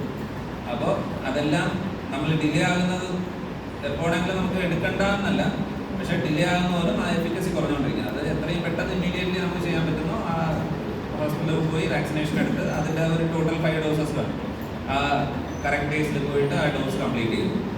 പിന്നെ നമുക്ക് ചെയ്യാൻ പറ്റുന്നത് ഫസ്റ്റ് എയ്ഡ് ആയിട്ട് ചെയ്യാൻ പറ്റുന്നത് ആ കടിച്ച ഏരിയ നമുക്കൊരു സോപ്പും ഒരു ക്ലീൻ വാട്ടറിലും നല്ലവണ്ണം ആ ഏരിയ ഒന്ന് വാഷ് ചെയ്ത് ഒരു 15 to 20 മിനിറ്റ്സ് ഒരു റണ്ണിങ് ടേപ്പ് വാട്ടറിൽ വാഷ് ചെയ്ത് ചെയ്യാമെന്നുള്ളതാണ് നമുക്ക് ചെയ്യാൻ പറ്റുന്നത്. അതിനുശേഷം നമ്മൾ ഹോസ്പിറ്റലിലോട്ട് കൊണ്ടുപോയി വാക്സിനേഷൻ ചെയ്യും. പെറ്റാണെങ്കിലും എല്ലാം ഇൻ കേസ് എന്തെങ്കിലും സംഭവിച്ചാൽ നമുക്ക് അതിന് ട്രീറ്റ്മെൻറ്റ് ഇല്ല. അതുകൊണ്ട് പ്രിക്കോഷണറി ഇതായിട്ട് നമ്മളെല്ലാവർക്കും വാക്സിനേഷനാണ് സജസ്റ്റ് ചെയ്യുന്നത്, റെക്കമെൻഡ് ചെയ്യുന്നത്. അതല്ലാതെ ഇൻ കേസ് നമ്മൾ പെറ്റാണെന്ന് വെച്ച് ഇൻ കേസ് അത് റാബിഡ് ഡോഗ് ആണെങ്കിൽ വന്നു കഴിഞ്ഞാൽ അതിന് ട്രീറ്റ്മെൻറ്റ് ഇല്ല, നമുക്ക് അതിനെ ഒന്നും ചെയ്യാൻ പറ്റത്തില്ല. അതുകൊണ്ട് അത് സജസ്റ്റ് ചെയ്യും. മുൻകാലങ്ങളിലേക്ക് ആഫീസൊക്കെ ആണെങ്കിൽ ഏറ്റവും മുമ്പൊക്കെ ഈ എൻ്റെ അടിഭാഗത്തെ 14 ഇഞ്ചക്ഷൻ എടുക്കാൻ പറ്റുന്നതാണ്. ഇപ്പോഴതുണ്ടോ? ഇപ്പം അതില്ല, ഇപ്പം അങ്ങനെ ഒന്നുമില്ല. ഇപ്പോൾ നമ്മൾ മുറിവ് ആഴത്തിലുള്ള മുറിവാണ്, രക്തമൊക്കെ പൊടിഞ്ഞിട്ടുണ്ടെന്നുണ്ടെങ്കിൽ കടിച്ച ഭാഗത്തിന് ചുറ്റും നമ്മൾ ആ ഇഞ്ചക്ഷൻ എടുക്കാറുണ്ട്. വാക്സിനേഷൻ അല്ല, ഇമ്യൂണോഗ്ലോബുലിൻ എന്ന് പറഞ്ഞിട്ട് ആ ഇഞ്ചക്ഷൻ നമ്മൾ ഇഞ്ചക്ട് ചെയ്യും. ആ വെയിറ്റും ആൾക്കാരുടെ വെയിറ്റും എല്ലാം അനുസരിച്ച് അതിനുള്ള ആ ഡോസ് കൊടുക്കും. അല്ലാതെ അത് ഒറ്റ ഡോസാണ്, അല്ലാതെ വയറിന് ചുറ്റും അങ്ങനെ ഇൻഫെക്ഷൻസ് ഒന്നും ഇപ്പം ഇല്ല. ഇപ്പം ഇല്ല. പിന്നുള്ളതാണ് ചോക്കിങ്. ചോക്കിങ് എന്താ ഉദ്ദേശിക്കുന്നത്? ചോക്കിങ് എന്ന് പറഞ്ഞാൽ എന്താ? നമുക്ക് ശ്വാസ തടസ്സം വരുന്നത്. ഇപ്പോൾ നമ്മൾ പെട്ടെന്ന് എന്തെങ്കിലും കഴിച്ചുകൊണ്ടിരിക്കുമ്പോൾ നമ്മൾ ചിരിക്കുകയോ അങ്ങനെ എന്തെങ്കിലും ചെയ്യുമ്പോഴത്തേക്ക്, എന്തെങ്കിലും സംസാരിക്കുകയോ അങ്ങനെ ചെയ്യുമ്പോഴത്തേക്ക് ആ വയറിലോട്ട് പോകേണ്ടത് ലങ്സിലോട്ട് പോയിരുന്ന് ബ്ലോക്ക് ചെയ്യുമ്പോഴാണ് ചോക്കിങ് എന്ന് പറയുന്നത്. അത് ശ്വാസം ഒട്ടും കിട്ടാതെ കംപ്ലീറ്റ് ആയിട്ട് പോയി ആ ശ്വാസം എടുക്കുന്ന സ്ഥലത്ത് വന്ന് നിന്ന് ബ്ലോക്ക് ചെയ്യുമ്പോഴാണ് ചോക്കിങ് എന്നാണ് ഉദ്ദേശിക്കുന്നത്. ചോക്കിങ് സംഭവിച്ചാൽ എന്ത്? ഇമ്മീഡിയറ്റ്ലി കാർഡിയക് അറസ്റ്റിലോട്ട് വേണമെങ്കിൽ പോവാം. നമ്മൾ ഇമ്മീഡിയറ്റ് ആയിട്ട് അതിന് ആ സിറ്റുവേഷൻ ഹാൻഡിൽ ചെയ്തില്ല എന്നുണ്ടെങ്കിൽ കാർഡിയക് അറസ്റ്റിലോട്ട് പോവാം. അപ്പോൾ ഒരാൾ ചോക്ക് ചെയ്യുന്നുണ്ടെന്ന് ഞാൻ അറിയാം. അതിൻ്റെ കുറച്ച് സയൻസും കാര്യങ്ങളൊക്കെ കാണാം. ഒന്ന് ശ്വാസം മുട്ട് പ്രകടിപ്പിക്കും, സംസാരിക്കാൻ പറ്റത്തില്ല, ഒന്ന് കുനിഞ്ഞിരുന്ന് നമുക്ക് ശ്വാസം കിട്ടാത്ത രീതിക്ക് ഒരു വെപ്രോളും കാര്യങ്ങളൊക്കെ കാണിക്കും. അതിന് യൂണിവേഴ്സൽ ചോക്കിംഗ് സൈൻ എന്ന് പറഞ്ഞിട്ടുണ്ട്. അതാണ് നമ്മൾ ശ്വാസം കിട്ടാതെ ഇങ്ങനെ 2 കൈ വെച്ച് ഇങ്ങനെ പിടിച്ചുകൊണ്ടിരിക്കുന്ന ആ സൈനിനാണ് യൂണിവേഴ്സൽ ചോക്കിംഗ് സൈൻ എന്ന് പറയുന്നത്. അതിനൊരു മാനറുണ്ട്, നമ്മൾ എങ്ങനെ അത് കറക്റ്റ് ചെയ്യാൻ പറ്റുന്നത്, ആ ചോക്കിംഗ് എങ്ങനെ റിലീവ് ചെയ്യാൻ പറ്റുന്നതിനൊരു മാനറുണ്ട്. അതിനാണ് ഹെംലിച്ച് മാനർ എന്ന് പറയുന്നത്. അപ്പോൾ അതെങ്ങനെ ചെയ്യാമെന്നുള്ളത് ആർക്കെങ്കിലും അറിയാമോ? ആരെങ്കിലും ചെയ്തിട്ടുണ്ടോ അതിന് മുന്നേ? എവിടെയെങ്കിലും ക്ലാസ്സിലോ എന്തെങ്കിലും കണ്ടിട്ടുണ്ടോ? അത് ഒന്ന് ഡെമോൺസ്ട്രേറ്റ് ചെയ്ത് കാണിക്കും.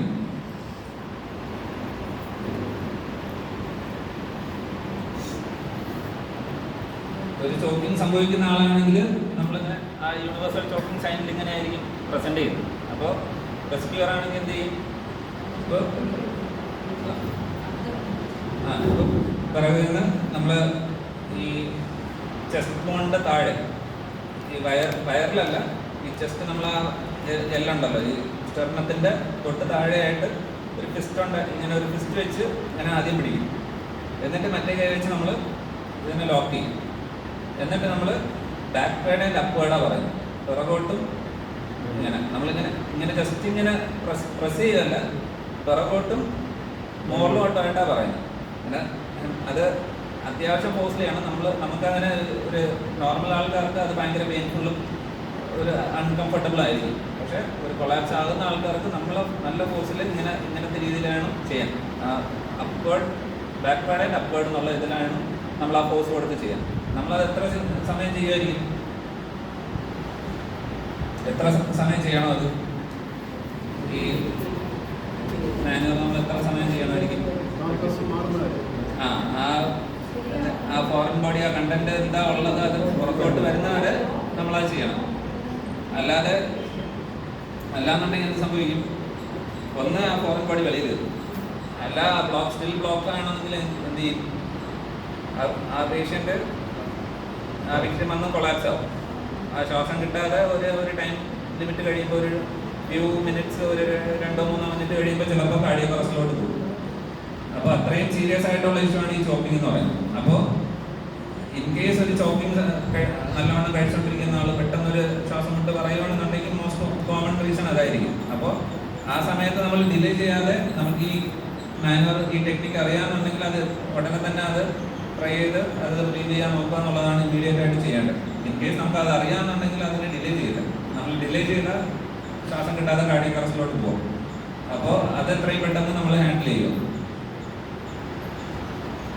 ഇതാണ് ആ യൂണിവേഴ്സൽ ചോക്കിംഗ് സൈൻ എന്ന് പറയുന്നത്. ഇങ്ങനെ പിടിച്ചോണ്ടിരിക്കുന്നത് ഇതാണ്. നമ്മൾ ആ സൈഡിൽ നിന്നിട്ട് അത് മനസ്സിലായോ എല്ലാവർക്കും അത് എങ്ങനെയാ ചെയ്യുന്നതെന്നുള്ളത്? വേണമെങ്കിൽ അത് ഡെമോൺസ്ട്രേറ്റ് ചെയ്ത് ഈ ഇത് കഴിഞ്ഞതിന് ശേഷം ഒന്ന് ഡെമോൺസ്ട്രേറ്റ് ചെയ്ത് കാണിക്കാം. പിന്നെ ഉള്ളതാണ് ഇൻഫാൻസിന്. നമ്മൾ ഇൻഫാൻസ് എന്ന് ഉദ്ദേശിക്കുന്ന 1 വയസ്സിന് താഴെയുള്ള പിള്ളേർക്കാണ് നമ്മൾ ഈ ഇതെന്ന് ഉദ്ദേശിക്കുന്നത്. അവർക്ക് ചോക്കിങ് വരുമ്പോൾ അവർക്കാണ് മോസ്റ്റ് കോമൺലി ഇത് വരാൻ അവർക്കാണ് ചാൻസ് കൂടുതൽ. കുഞ്ഞുങ്ങൾ എന്താണെന്ന് അറിയാതെ പെട്ടെന്ന് ഒരു 8-9 months ഒക്കെ ആകുമ്പോഴത്തേക്ക് താഴെ ഒന്ന് കിടന്നാലും ചിലപ്പോൾ എടുത്ത് വായിലെടുക്കും. അപ്പോൾ എന്തെങ്കിലും പിന്നെ കഴിക്കുമ്പോഴത്തേക്ക് കറക്റ്റായിട്ട് ചവച്ച് കഴിക്കാൻ പറ്റാതെ അങ്ങ് കിടങ്ങി പോകും. അതിൻ്റെ ഇടയിൽ കൂടെ ചിലപ്പോൾ കരയുകയോ അങ്ങനെ എന്തെങ്കിലും ചെയ്യുകയാണെന്നുണ്ടെങ്കിൽ, കഴിച്ചുകൊണ്ടിരിക്കുമ്പോൾ കരയുകയാണെന്നുണ്ടെങ്കിൽ ഓട്ടോമാറ്റിക്കലി അത് ലങ്സിൽ പോകേണ്ട ചാൻസ് ഭയങ്കര കൂടുതലാണ്. അപ്പോൾ മോസ്റ്റ് കോമൺ വരുന്ന ഈ നട്ട്സ്, അങ്ങനത്തെ രീതിയിലുള്ള ഫുഡ്സും കാര്യങ്ങളൊക്കെയാണ് പെട്ടെന്ന് ബ്ലോക്ക് ഉണ്ടാക്കുന്നത്. നട്ട്സൊക്കെ നമുക്കാണെങ്കിൽ അത്രയും ബ്ലോക്ക് ഉണ്ടാക്കത്തില്ല. കുഞ്ഞുങ്ങൾ അത്രയും ചെറുതായിരിക്കുമ്പോഴത്തേക്ക് ആ നട്ട്സ് മതി പോയിരുന്ന് ബ്ലോക്ക് ഉണ്ടാക്കി ബുദ്ധിമുട്ടുണ്ടാക്കാൻ. അതും ഇങ്ങനെ ടിപ്പിക്കൽ പ്രസൻറ്റേഷൻ ആയിരിക്കും പ്രസൻറ്റ് ചെയ്യുന്നത്. ഇങ്ങനെ പിള്ളേർ കറക്റ്റായിട്ട് അവർക്ക് ഇങ്ങനെ പറയാൻ പറ്റില്ല എന്നുണ്ടെങ്കിൽ ഒരു പെട്ടെന്ന് നല്ലവണ്ണം ഇരിക്കുന്ന കുഞ്ഞ് പെട്ടെന്നൊരു ഡിസ്കംഫർട്ടും കാര്യങ്ങളും അല്ല പെട്ടെന്നൊന്ന് ഡ്രൗസിയായി അങ്ങനെ ഒന്ന് പോകുന്ന ആളാണെന്നുണ്ടെങ്കിൽ നമുക്ക് എപ്പോഴും കഴിച്ചോ മെയിൻലി നമ്മളെന്തെങ്കിലും ഫീഡ് കൊടുത്തുകൊണ്ടിരിക്കുമ്പോൾ അങ്ങനെ ആവുകയാണെന്നുണ്ടെങ്കിൽ അത് വേണം നമ്മൾ സസ്പെക്ട് ചെയ്യും. പക്ഷേ നമ്മൾ അഡൽട്സ് ചെയ്യുമ്പോഴല്ല കുഞ്ഞുങ്ങൾക്ക് ചെയ്യും. അപ്പോൾ അതിൻ്റെ ടെക്നിക്കാണ് ഇപ്പോൾ ഡോക്ടർ ഗോകുൽ അത് ഡെമോൺസ്ട്രേറ്റ് ചെയ്ത് കാണിക്കും.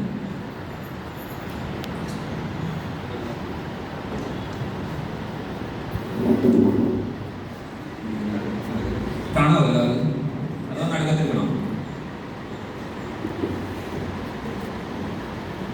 യൂഷ്വലി നമ്മൾ കുഞ്ഞുങ്ങൾക്ക് ആകുമ്പോൾ അത് ഇരുന്നിട്ടാണ് ചെയ്യുന്നത്. അതായത് നിന്നിട്ടോ എടുത്ത് വെച്ചിട്ടോ അങ്ങനെയല്ല.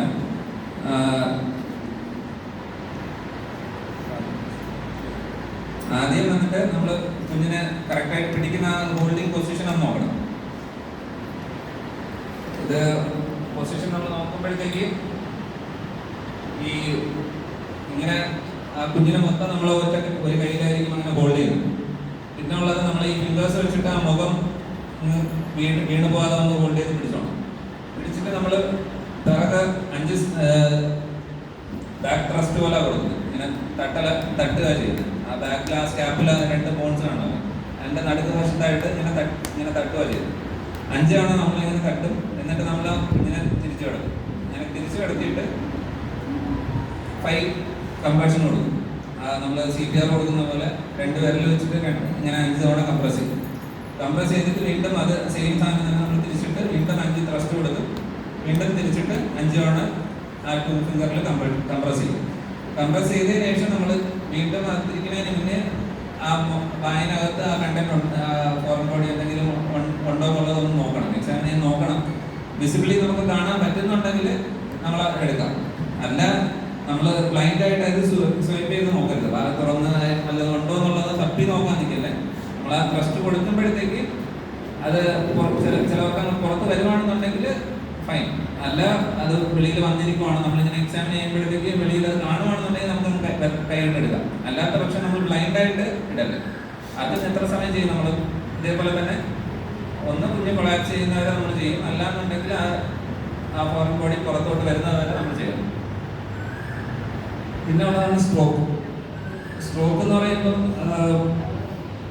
മേജർലി നമുക്ക് ഒരു സിറ്റീസനായിട്ട് നമുക്ക് ചെയ്യാൻ പറ്റുന്ന കാര്യം എന്താ?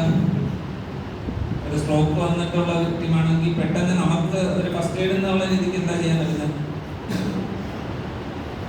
ഇമ്മീഡിയറ്റ് ആയിട്ട് ഹോസ്പിറ്റലിലോട്ട് കൊണ്ടുപോകാനാണ് നമുക്ക് ചെയ്യാൻ പറ്റുന്നത്. അതിൽ നമുക്ക് വേറെ ഇതൊന്നും നമുക്ക് അങ്ങനെ ചെയ്യാനില്ല. പക്ഷേ ആ ടൈം സേവ് ചെയ്യുക എന്നുള്ളതാണ് നമുക്ക് ഇമ്മീഡിയറ്റ് ആയിട്ട് ചെയ്യാൻ പറ്റുന്ന കാര്യം. ഈ സ്ട്രോക്കിന്റെ സയൻസ് ഒക്കെ എന്താ? എന്തൊക്കെയായിരിക്കും കാണുന്നത്? ഇപ്പോൾ സ്ട്രോക്ക് വന്ന ആൾ നമുക്ക് എങ്ങനെ അറിയാൻ പറ്റില്ല സ്ട്രോക്ക് ആണെന്നുള്ള ഡൗട്ട് അങ്ങനെ എന്താ വരാം?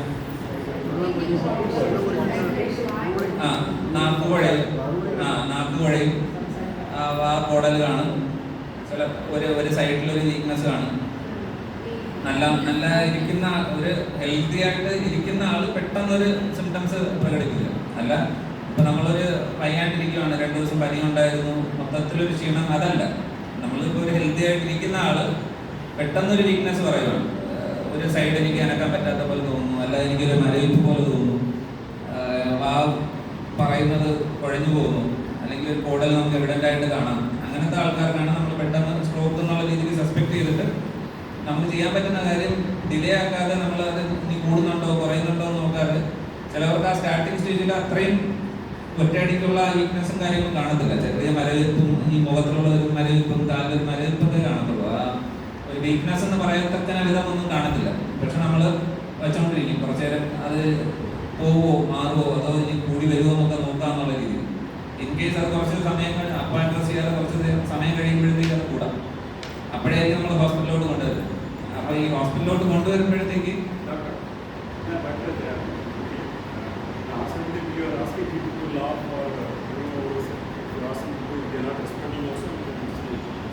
അതാ ഇപ്പം നമുക്ക് നമ്മളെ ഒരു കൊളീഗ് ഇങ്ങനെ ഇരിക്കുവാണ്, പെട്ടെന്നൊരു ബുദ്ധിമുട്ട് പറയുകയാണെന്നുണ്ടെങ്കിൽ നമുക്കത് കൺഫേം ചെയ്യാൻ വേണമെങ്കിൽ നമുക്ക് ഒന്നുകൂടെ സംസാരിച്ച് നോക്കാം.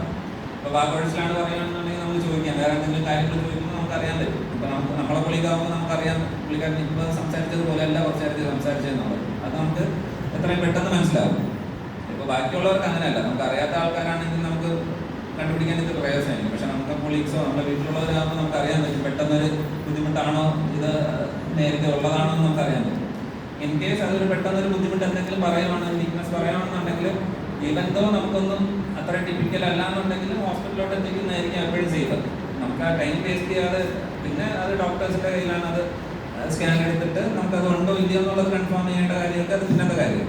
പക്ഷെ നമുക്ക് ചെയ്യാൻ പറ്റുന്നത് നമ്മൾ 100% വീട്ടിൽ വെച്ച് കണ്ടുപിടിച്ചിട്ട് കൊണ്ടുവരണമെന്നല്ല. നമുക്കൊരു ഡൗട്ട് തോന്നി നമ്മൾ എത്രയും പെട്ടെന്ന് ഹോസ്പിറ്റലിൽ എത്തിക്കുക. പിന്നെ അത് കൺഫേം ചെയ്യുന്നതും ഇത് വേറെ എന്തെങ്കിലും ആണെന്ന് നോക്കുന്നതൊക്കെ ഡോക്ടേഴ്സിൻ്റെ പണിയാണ്. അപ്പോൾ നമുക്ക് ചെയ്യാൻ പറ്റുന്നത് ഒരു വീക്ക്നെസ് ഉണ്ടെങ്കിൽ എത്രയും പെട്ടെന്ന് ഹോസ്പിറ്റലിലോട്ട് എത്തിക്കുക, അതിനുവേണ്ടി വെയിറ്റ് ചെയ്യാതിരിക്കുക. നിറയെ പേര് നമുക്ക് നമ്മളെ ഹോസ്പിറ്റലിൽ ഈവൻ നമ്മൾ എടുക്കുകയാണെന്നുണ്ടെങ്കിൽ നിറയെ പേര് ചെയ്യുന്ന കാര്യമാണ്, രാവിലെ ഒരു ചെറിയ മരവിപ്പ് പോലെ ഉണ്ടായിരുന്നു, പിന്നെ അത് മാറി, അതുകൊണ്ട് ഞാൻ വെച്ചുകൊണ്ടിരുന്നു. അപ്പോൾ ഉച്ച കഴിയുമ്പോഴത്തേക്ക് മൊത്തത്തിൽ അങ്ങ് തളർന്നു പോകും. അപ്പോൾ ആ സമയത്ത് നമ്മൾ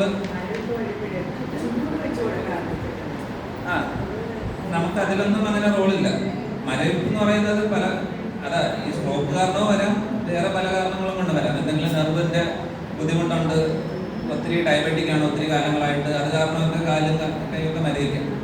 ഈ സ്ട്രോക്ക് എന്ന് പറയുന്നത് നമ്മൾ ആ മരവിപ്പ് അങ്ങനെയല്ല ഉദ്ദേശിക്കുന്നത്. ഒരു കുഴപ്പമില്ലാതിരുന്ന ആള് പെട്ടെന്നൊരു സഡൻ ഇങ്ങനെ ഒരു ബുദ്ധിമുട്ട് പറയുകയാണ്, പെട്ടെന്നൊരു മരവിപ്പം. അല്ലാതെ ഇപ്പോൾ ലോങ് ടൈം ഡയബറ്റിക് ആണെങ്കിൽ അവർക്ക് ചെറിയ രീതിക്ക് മരവിപ്പം ഈ കാലിന് പെരുപ്പൊക്കെ കാണും. അത് നമുക്ക് കൂടുകയാണെന്നുണ്ടെങ്കിൽ അങ്ങനെയല്ല പറയുന്നത്. പെട്ടെന്നൊരു നോർമലായിട്ടിരുന്ന ആൾ പെട്ടെന്നൊരു മരവിപ്പ് പറയുമ്പോഴത്തേക്ക്, അല്ലെങ്കിൽ ഒരു വീക്ക്നെസ് പറയുമ്പോഴത്തേക്ക്, ഒരു വാഗോഴ്സിൽ പറയുമ്പോഴത്തേക്ക് എപ്പോഴും നമുക്ക് സസ്പെക്ട് ചെയ്യേണ്ടത് സ്ട്രോക്കാണ്, എമർജൻസി ആയിട്ട് സസ്പെക്ട് ചെയ്യണം. പിന്നെ ബാക്കിയുള്ളതൊക്കെ സെക്കൻഡറി. നമുക്കിപ്പോൾ അതല്ല വേറെ ഡയഗ്നോസ് ആണെങ്കിൽ അതൊക്കെ സെക്കൻഡറി, അത് നമുക്ക് ഇമ്മീഡിയറ്റ്ലി ബുദ്ധിമുട്ടുണ്ടാക്കത്തില്ല. ഈ സ്ട്രോക്ക് നമ്മൾ ഡിലേ ആക്കി എന്ത് പറ്റും? നമ്മളെ ഈ വിൻഡോ പീരീഡ് എന്ന് പറഞ്ഞ് പറയും, 4.5 hours നമ്മൾ വിൻഡോ പീരീഡ് എന്ന് പറയും. ആ ബുദ്ധിമുട്ട് കൂടിയതല്ല, ഇമ്മീഡിയറ്റ് ബുദ്ധിമുട്ട് വന്നിട്ട് ആ 4.5 hours ആണ് ഉദ്ദേശിക്കുന്നത്. ആ ടൈം പീരീഡ് കഴിഞ്ഞിട്ടാണ് വരുവാന്നുണ്ടെങ്കിൽ നമുക്ക് എന്തോ അങ്ങനെയല്ല.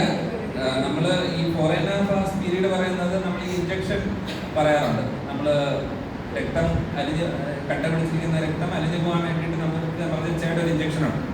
ആ ഇഞ്ചക്ഷൻ കൊടുക്കേണ്ട സമയം ഈ വിൻഡോ പീരീഡിൽ വന്നാലേ നമുക്ക് കൊടുക്കാൻ പറ്റുള്ളൂ. ഈ 4.5 hours നമുക്ക് ആ ഇഞ്ചക്ഷൻ കൊടുക്കാൻ പറ്റുള്ളൂ. അല്ലാതെ നമുക്ക് ആ സമയം കഴിഞ്ഞ് വരുവാണെന്നുണ്ടെങ്കിൽ നമുക്ക് ആ ഇഞ്ചക്ഷൻ കൊടുക്കേണ്ട നിർവാഹമില്ല, അത് നമുക്ക് കൊടുക്കാൻ പറ്റത്തില്ല. അതാണ് നമുക്ക് ഈ വിൻഡോ പീരീഡ് മെയിനായിട്ട് ഉദ്ദേശിക്കുന്നത്. അതാണ് എന്തോ ആസ്പിരിൻ കഴിക്കാം.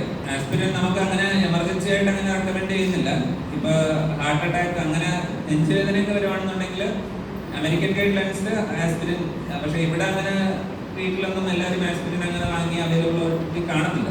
ഇപ്പോൾ അവിടെയാണെന്നുണ്ടെങ്കിൽ അങ്ങനെ റെക്കമെൻഡ് ചെയ്യാറുണ്ട്, അവിടെ അവൈലബിൾ ആയിരിക്കും. അപ്പോൾ അവർക്ക് ഒരു നെഞ്ചുവേദന വരുവാണെന്നുണ്ടെങ്കിൽ അവർ ആസ്പിരിൻ ഒരു ഡോസ് എടുത്തിട്ടായിരിക്കും ഹോസ്പിറ്റലിലോട്ട് വരണമെന്ന് റെക്കമെൻഡേഷൻ ഉണ്ട്. ഇവിടെ പക്ഷെ നമുക്ക് അത്രയും ഇതല്ല, ഫാർമസിയിൽ പോയി നോക്കി അങ്ങനെയൊക്കെ കിട്ടത്തുള്ളൂ. അല്ല നമ്മൾ വീട്ടിലുള്ള ആരെങ്കിലും ഉപയോഗിക്കുന്ന ആൾക്കാരൊക്കെ ആണെങ്കിൽ നമുക്ക് അങ്ങനെ അവൈലബിലിറ്റി കിട്ടത്തുള്ളൂ. സ്ട്രോക്കിൽ അങ്ങനെ റെക്കമെൻഡഡ് അല്ല. നമ്മൾ എത്രയും പെട്ടെന്ന് ഹോസ്പിറ്റലിലോട്ട് എത്തിക്കുക എന്നാണ് നമുക്ക് ചെയ്യാനുള്ളത്.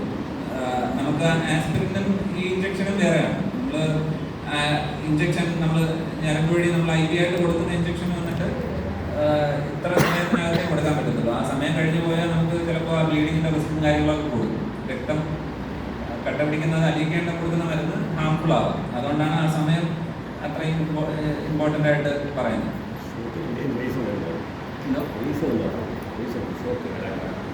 റീസൺ എല്ലാം നമുക്ക് ഒന്ന് നമ്മൾ കോമോബിഡിറ്റീസ് എന്ന് പറഞ്ഞ് കാണും. ഡയബറ്റിക്, ഹൈപ്പർ ടെൻഷൻ, പിന്നെ റയറായിട്ട് ഫാമിലി ഹിസ്റ്ററി ഉള്ളവർക്ക് വരാം. പിന്നെ ഉള്ളത് ഏജ് ആവുമ്പോഴത്തേക്ക് എബോവ് 50, എബോവ് 65 ഒക്കെ വരുമ്പോഴത്തേക്ക് ഇങ്ങനത്തെ റിസ്ക് ഫാക്ടേഴ്സ്, നല്ല സ്മോക്കിംഗ്, ആൽക്കഹോൾ, ഇങ്ങനത്തെ ഇതൊക്കെ റിസ്ക് ഫാക്ടേഴ്സാണ്. അപ്പോൾ ഇതൊക്കെ യൂസ് ചെയ്യുന്നവർക്ക് ചാൻസ് കൂടുതൽ. അല്ലാതെ തന്നെ നമുക്ക് എന്തെങ്കിലും ഉണ്ടെങ്കിലും അങ്ങനെ ഇതൊന്നും ചെയ്യാത്തവർക്ക് വരത്തില്ല എന്നല്ല, പക്ഷെ റിസ്ക് ഇങ്ങനത്തെ ആൾക്കാർക്ക് കൂടുതലാണ്. എല്ലാവർക്കും സിംറ്റംസ് ആൾമോസ്റ്റ് സെയിം ആയിരിക്കും. പിന്നെ ഈ പോസ്റ്റീരിയർ സർക്കുലേഷൻ സ്ട്രോക്ക് എന്നൊക്കെ വേറെ ഉണ്ട്, പക്ഷെ അതൊക്കെ നമുക്ക് തലകറക്കവും അങ്ങനെയൊക്കെ ആയിരിക്കും, ഒരു നോൺ സ്പെസിഫിക് ആയിരിക്കും. പക്ഷെ മോസ്റ്റ് കോമൺലി ഇങ്ങനത്തെ വീക്ക്നെസ് ഒക്കെ ആയിരിക്കും എല്ലാവരും പറഞ്ഞിട്ട് വരുന്നത്. അപ്പോൾ അത് നമുക്ക് അഡ്രസ് ചെയ്യാൻ പറ്റുവാണെന്നുണ്ടെങ്കിൽ ഇമ്മീഡിയറ്റ്ലി കൊണ്ടുവരിക എന്നുള്ളതാണ് നമുക്ക് ഹോസ്പിറ്റലിൽ കൊണ്ടുവരാന്നുള്ളതാണ് ചെയ്യാൻ. അല്ല, കഴിക്കണ്ടെന്ന് പറയുന്നില്ല.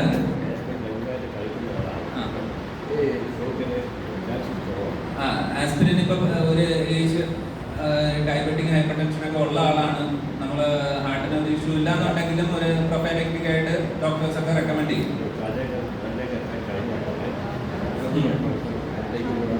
അതാ, അത് നമുക്ക് ആ റിസ്ക് കുറയ്ക്കാൻ വേണ്ടിയിട്ടാണ്, വീണ്ടും വരാതിരിക്കാനുള്ള ഇതാണ് നമ്മൾ കുറയ്ക്കുന്നത്. ഇപ്പോൾ ആൾറെഡി ഒരു ഹാർട്ട് അറ്റാക്ക് വന്ന ആൾക്കാർക്ക് ചിലപ്പോൾ നമ്മൾ ഇൻ്റർവെൻ ചെയ്ത് സ്റ്റെൻ്റൊക്കെ ഇട്ട് കാണും. ആ സ്റ്റെൻ്റ് വീണ്ടും ബുദ്ധിമുട്ടുണ്ടാക്കാതിരിക്കാനാണ് നമ്മൾ പ്രൊഫൈലക്റ്റിക് ആയിട്ട് ഈ മരുന്ന് കഴിച്ചുകൊണ്ടിരിക്കുന്നത് ലൈഫ് ലോങ്.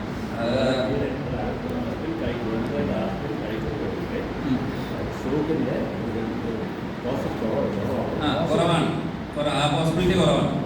ഈ ആസ്പിരിൻ കഴിക്കുന്നവർക്കും കഴിക്കാതിരിക്കുന്നവർക്കും കമ്പയർ ചെയ്ത് നോക്കുമ്പോൾ പോസിബിലിറ്റി ഭയങ്കര കുറവാണ്. അതുകൊണ്ടാണ് റെഗുലറായിട്ട് അഡ്വൈസ് ചെയ്യുന്നത്. സ്ട്രോക്ക് വരുന്നത് ബ്ലഡ് സപ്ലൈ ബ്രെയിനിൽ പോകാത്തത് കൊണ്ടാണ് അവിടെ ഇന്റേണൽ ബ്ലീഡിംഗ് ഉള്ളത്. അല്ല, അത് രണ്ട് രീതിയിലുണ്ട് സ്ട്രോക്ക്. ഒന്ന് ഈ പറഞ്ഞതുപോലെ ബ്ലഡ് സർക്കുലേഷൻ കറക്റ്റായിട്ട് ബ്രെയിനിൽ പോകാതിരിക്കുമ്പോൾ സ്ട്രോക്ക് വരാം, അത് കാരണം ഒരു റീസൺ. മറ്റത് നമ്മൾ പ്രഷർ കൂടിയിട്ട് ഈ ഞരമ്പ് പൊട്ടിയിട്ട് അങ്ങനെ സ്ട്രോക്ക് വരാം, ബ്ലീഡിങ് വരാം. പക്ഷേ ഈ ഗോൾഡൻ അവസ്ഥ ഈ 4 ഇഞ്ചക്ഷൻ കൊടുത്തു കഴിഞ്ഞാൽ second case it more worse. Second case നമ്മൾ കൊടുക്കത്തില്ല, അതായത് ഇമ്മീഡിയറ്റ്ലി ഹോസ്പിറ്റലിലോട്ട് കൊണ്ടുവരണമെന്ന് പറയുന്നത്. നമ്മൾ കൊണ്ടുവന്നാലും ഉടനെ നമ്മളിങ്ങനെ ഒരു വീക്ക്നെസ് കണ്ടിട്ട് ഉടനെ ഇഞ്ചക്ഷൻ നമ്മൾ കൊടുക്കത്തില്ല. സ്കാൻ എടുത്ത് നോക്കി സ്ട്രോക്ക് ആണോ അത് ബ്ലീഡിങ് ആണോ എന്ന് കൺഫേം ചെയ്തിട്ടേ കൊടുക്കത്തുള്ളൂ. പക്ഷേ ഇമ്മീഡിയറ്റ് ആയിട്ട് കൊണ്ടുവരാൻ പറയുന്ന കാരണം നമ്മൾ ഹോസ്പിറ്റലായിട്ട് എത്തിയാൽ തന്നെ ഈ സ്കാൻ എടുക്കാൻ ഇപ്പോൾ MRI പറയുകയാണെങ്കിൽ MRIക്കും എല്ലാത്തിനും ലോങ് പ്രോസസ്സാണ്. അപ്പോൾ അതെല്ലാം കഴിഞ്ഞാൽ ഇപ്പോൾ തീരിട്ട് വരണമെന്നുണ്ടെങ്കിൽ കുറച്ച് ടൈം കൺസ്യൂമിങ് വരിക. അപ്പോൾ അതിനകത്ത് വരാൻ പറ്റും ചെയ്താലേ നമുക്കത് കൊടുക്കാനും പറ്റും.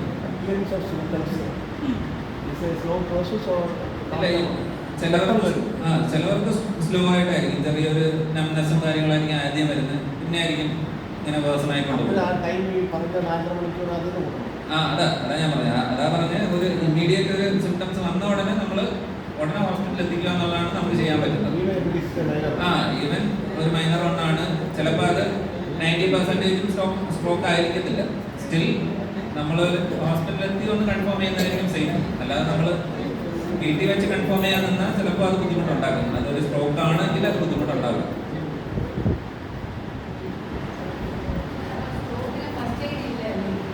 ഇല്ല, നമുക്ക് ഹോസ്പിറ്റലിൽ എത്തിക്കുക എന്നുള്ളതാണ് എൻ്റെ അതാ. നമുക്ക് അങ്ങനെ ചെയ്യാൻ പറ്റുന്നത് നെക്സ്റ്റ് സ്റ്റേഷനിൽ തന്നെ എവിടെയാ ഇറങ്ങിയിട്ട് അടുത്തുള്ള ഏത് ഹോസ്പിറ്റലാണ് ഉള്ളത് അങ്ങോട്ട് കൊണ്ടുപോകുക എന്നുള്ളതാണ് നമുക്ക് ചെയ്യാൻ പറ്റുന്നത്. പിന്നെ അതേപോലത്തെ ഏതാണ് ചെസ്റ്റ് പെയിൻ എന്ന് പറയുന്നത്, ഈ നെഞ്ചുവേദന എന്ന് പറയുന്നത്. ഈ നെഞ്ചുവേദന നമുക്ക് പല കാരണം കൊണ്ട് വരാം. നമ്മൾ ഹോസ്പിറ്റലിൽ വരുന്നവരെ തന്നെ പറയും നെഞ്ചുവേദന ഗ്യാസ് ആയിരിക്കും, കഴിച്ചതിന് ശേഷമാണ് തുടങ്ങിയത്, അപ്പോൾ ഗ്യാസിന്റെ ഇഞ്ചക്ഷൻ മതി എന്ന് നിറയെ പേര് ഇങ്ങനെ പറഞ്ഞ് വരാറുണ്ട്.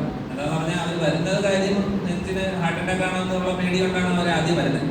പക്ഷെ വരുന്ന വഴിക്ക് ആ വേദനയൊക്കെ കുറയുമ്പോഴായിരിക്കും അവർക്ക് തോന്നുന്നത് ചിലപ്പോൾ ഗ്യാസ് ആയിരിക്കും. അപ്പോൾ അങ്ങനത്തെ രീതിക്ക് അവർ പറയും ഒന്നും വേണ്ട, ഗ്യാസിന്റെ ഇഞ്ചക്ഷൻ മതി, കുറഞ്ഞു എന്നൊക്കെ പറയും. പക്ഷെ അൺലെസ് നമ്മളൊരു ECG എടുത്ത് അത് ബ്ലഡ് ടെസ്റ്റ് ആവശ്യമുണ്ടെങ്കിൽ ബ്ലഡ് ടെസ്റ്റ് ഒക്കെ ചെയ്ത് കൺഫേം ചെയ്യാതെ നമുക്കത് ഹാർട്ടിന്റെ അറ്റാക്ക് ആണോ അതോ ഗ്യാസ് ആണോ അതോ വേറെ എന്തെങ്കിലും മസ്കുലർ പെയിൻ ആണോ നമുക്ക് കൺഫേം ചെയ്യാൻ പറ്റത്തില്ല. അപ്പോൾ ബെറ്റർ എല്ലാ ചെസ്റ്റ് പെയിനും നമ്മൾ ആദ്യം എടുക്കേണ്ടത് അത് ഹാർട്ട് അറ്റാക്ക് ആയിട്ടും ആണെന്നുള്ള രീതിക്ക് തന്നെ എടുക്കണം. അത്രയും ഒരു സീരിയസ്നെസ് കൊടുത്താണ് എടുക്കുന്നത്. നമ്മൾ ചെയ്യുന്നത് എക്സാക്ട്ലി ഓപ്പോസിറ്റാണ്. നമുക്ക് ഒരു നെഞ്ചുവേദന വരുമ്പോൾ അത് ഗ്യാസ് ആയിരിക്കും, അങ്ങനെയാണ് നമ്മളെ മെന്റാലിറ്റി പോകുന്നത്. അപ്പോൾ അത് ചെയ്യാൻ പാടില്ല. ഈ ഗ്യാസ് നമുക്ക് അങ്ങനെ ലൈഫ് ത്രെറ്റനിങ്ങോ അങ്ങനെയല്ല, അത് നമുക്കൊന്നും ചെയ്യാൻ സംഭവിക്കാൻ പോകുന്നില്ല. പക്ഷെ അതൊരു കാർഡിയക് ഇവന്റ് ആണ്, ഒരു ഹാർട്ട് അറ്റാക്ക് ആണെന്നുണ്ടെങ്കിൽ അത് നമ്മൾ സമയം പോകെ ആ ഹാർട്ടിന്റെ മസിൽസ് ഒക്കെ ഡാമേജ് ആയിക്കൊണ്ടിരിക്കും. അപ്പോൾ അത് നമുക്ക് ഇപ്പൊ ഈവൻ അത് ഗ്യാസ് ആയിരിക്കാം, അതും 99% ചിലപ്പോൾ ഈ നെഞ്ചുവേദന ഗ്യാസ് ആയിരിക്കാം. പക്ഷെ അൺലെസ് നമ്മൾ ഹോസ്പിറ്റലിലോട്ട് പോയി അതൊന്ന് കൺഫേം ചെയ്യുന്നവരെ നമ്മൾ അത് അങ്ങനെ എടുക്കാൻ പാടില്ല. അത് ഹാർട്ട് അറ്റാക്ക് എന്നുള്ള രീതിക്ക് തന്നെ എടുക്കണം. എന്താന്ന് പറഞ്ഞാൽ അത് നമ്മൾ എത്രയും പെട്ടെന്ന് എത്തിച്ച് അത് ഹാർട്ടിന്റെ ഇവന്റ് ആണെന്നുണ്ടെങ്കിൽ ഒരു സ്റ്റെൻറ്റൊക്കെ ആ സമയത്ത് തന്നെ ഇടുകയാണെന്നുണ്ടെങ്കിൽ നമുക്ക് നോർമൽ ആക്ടിവിറ്റീസ് പഴയതുപോലെ ചെയ്യുന്ന കാര്യങ്ങൾക്ക് അതേപോലെ തന്നെ നമുക്ക് ചെയ്യാൻ പറ്റും. നമുക്കത് ക്യൂറബിളാണ് പെട്ടെന്ന്.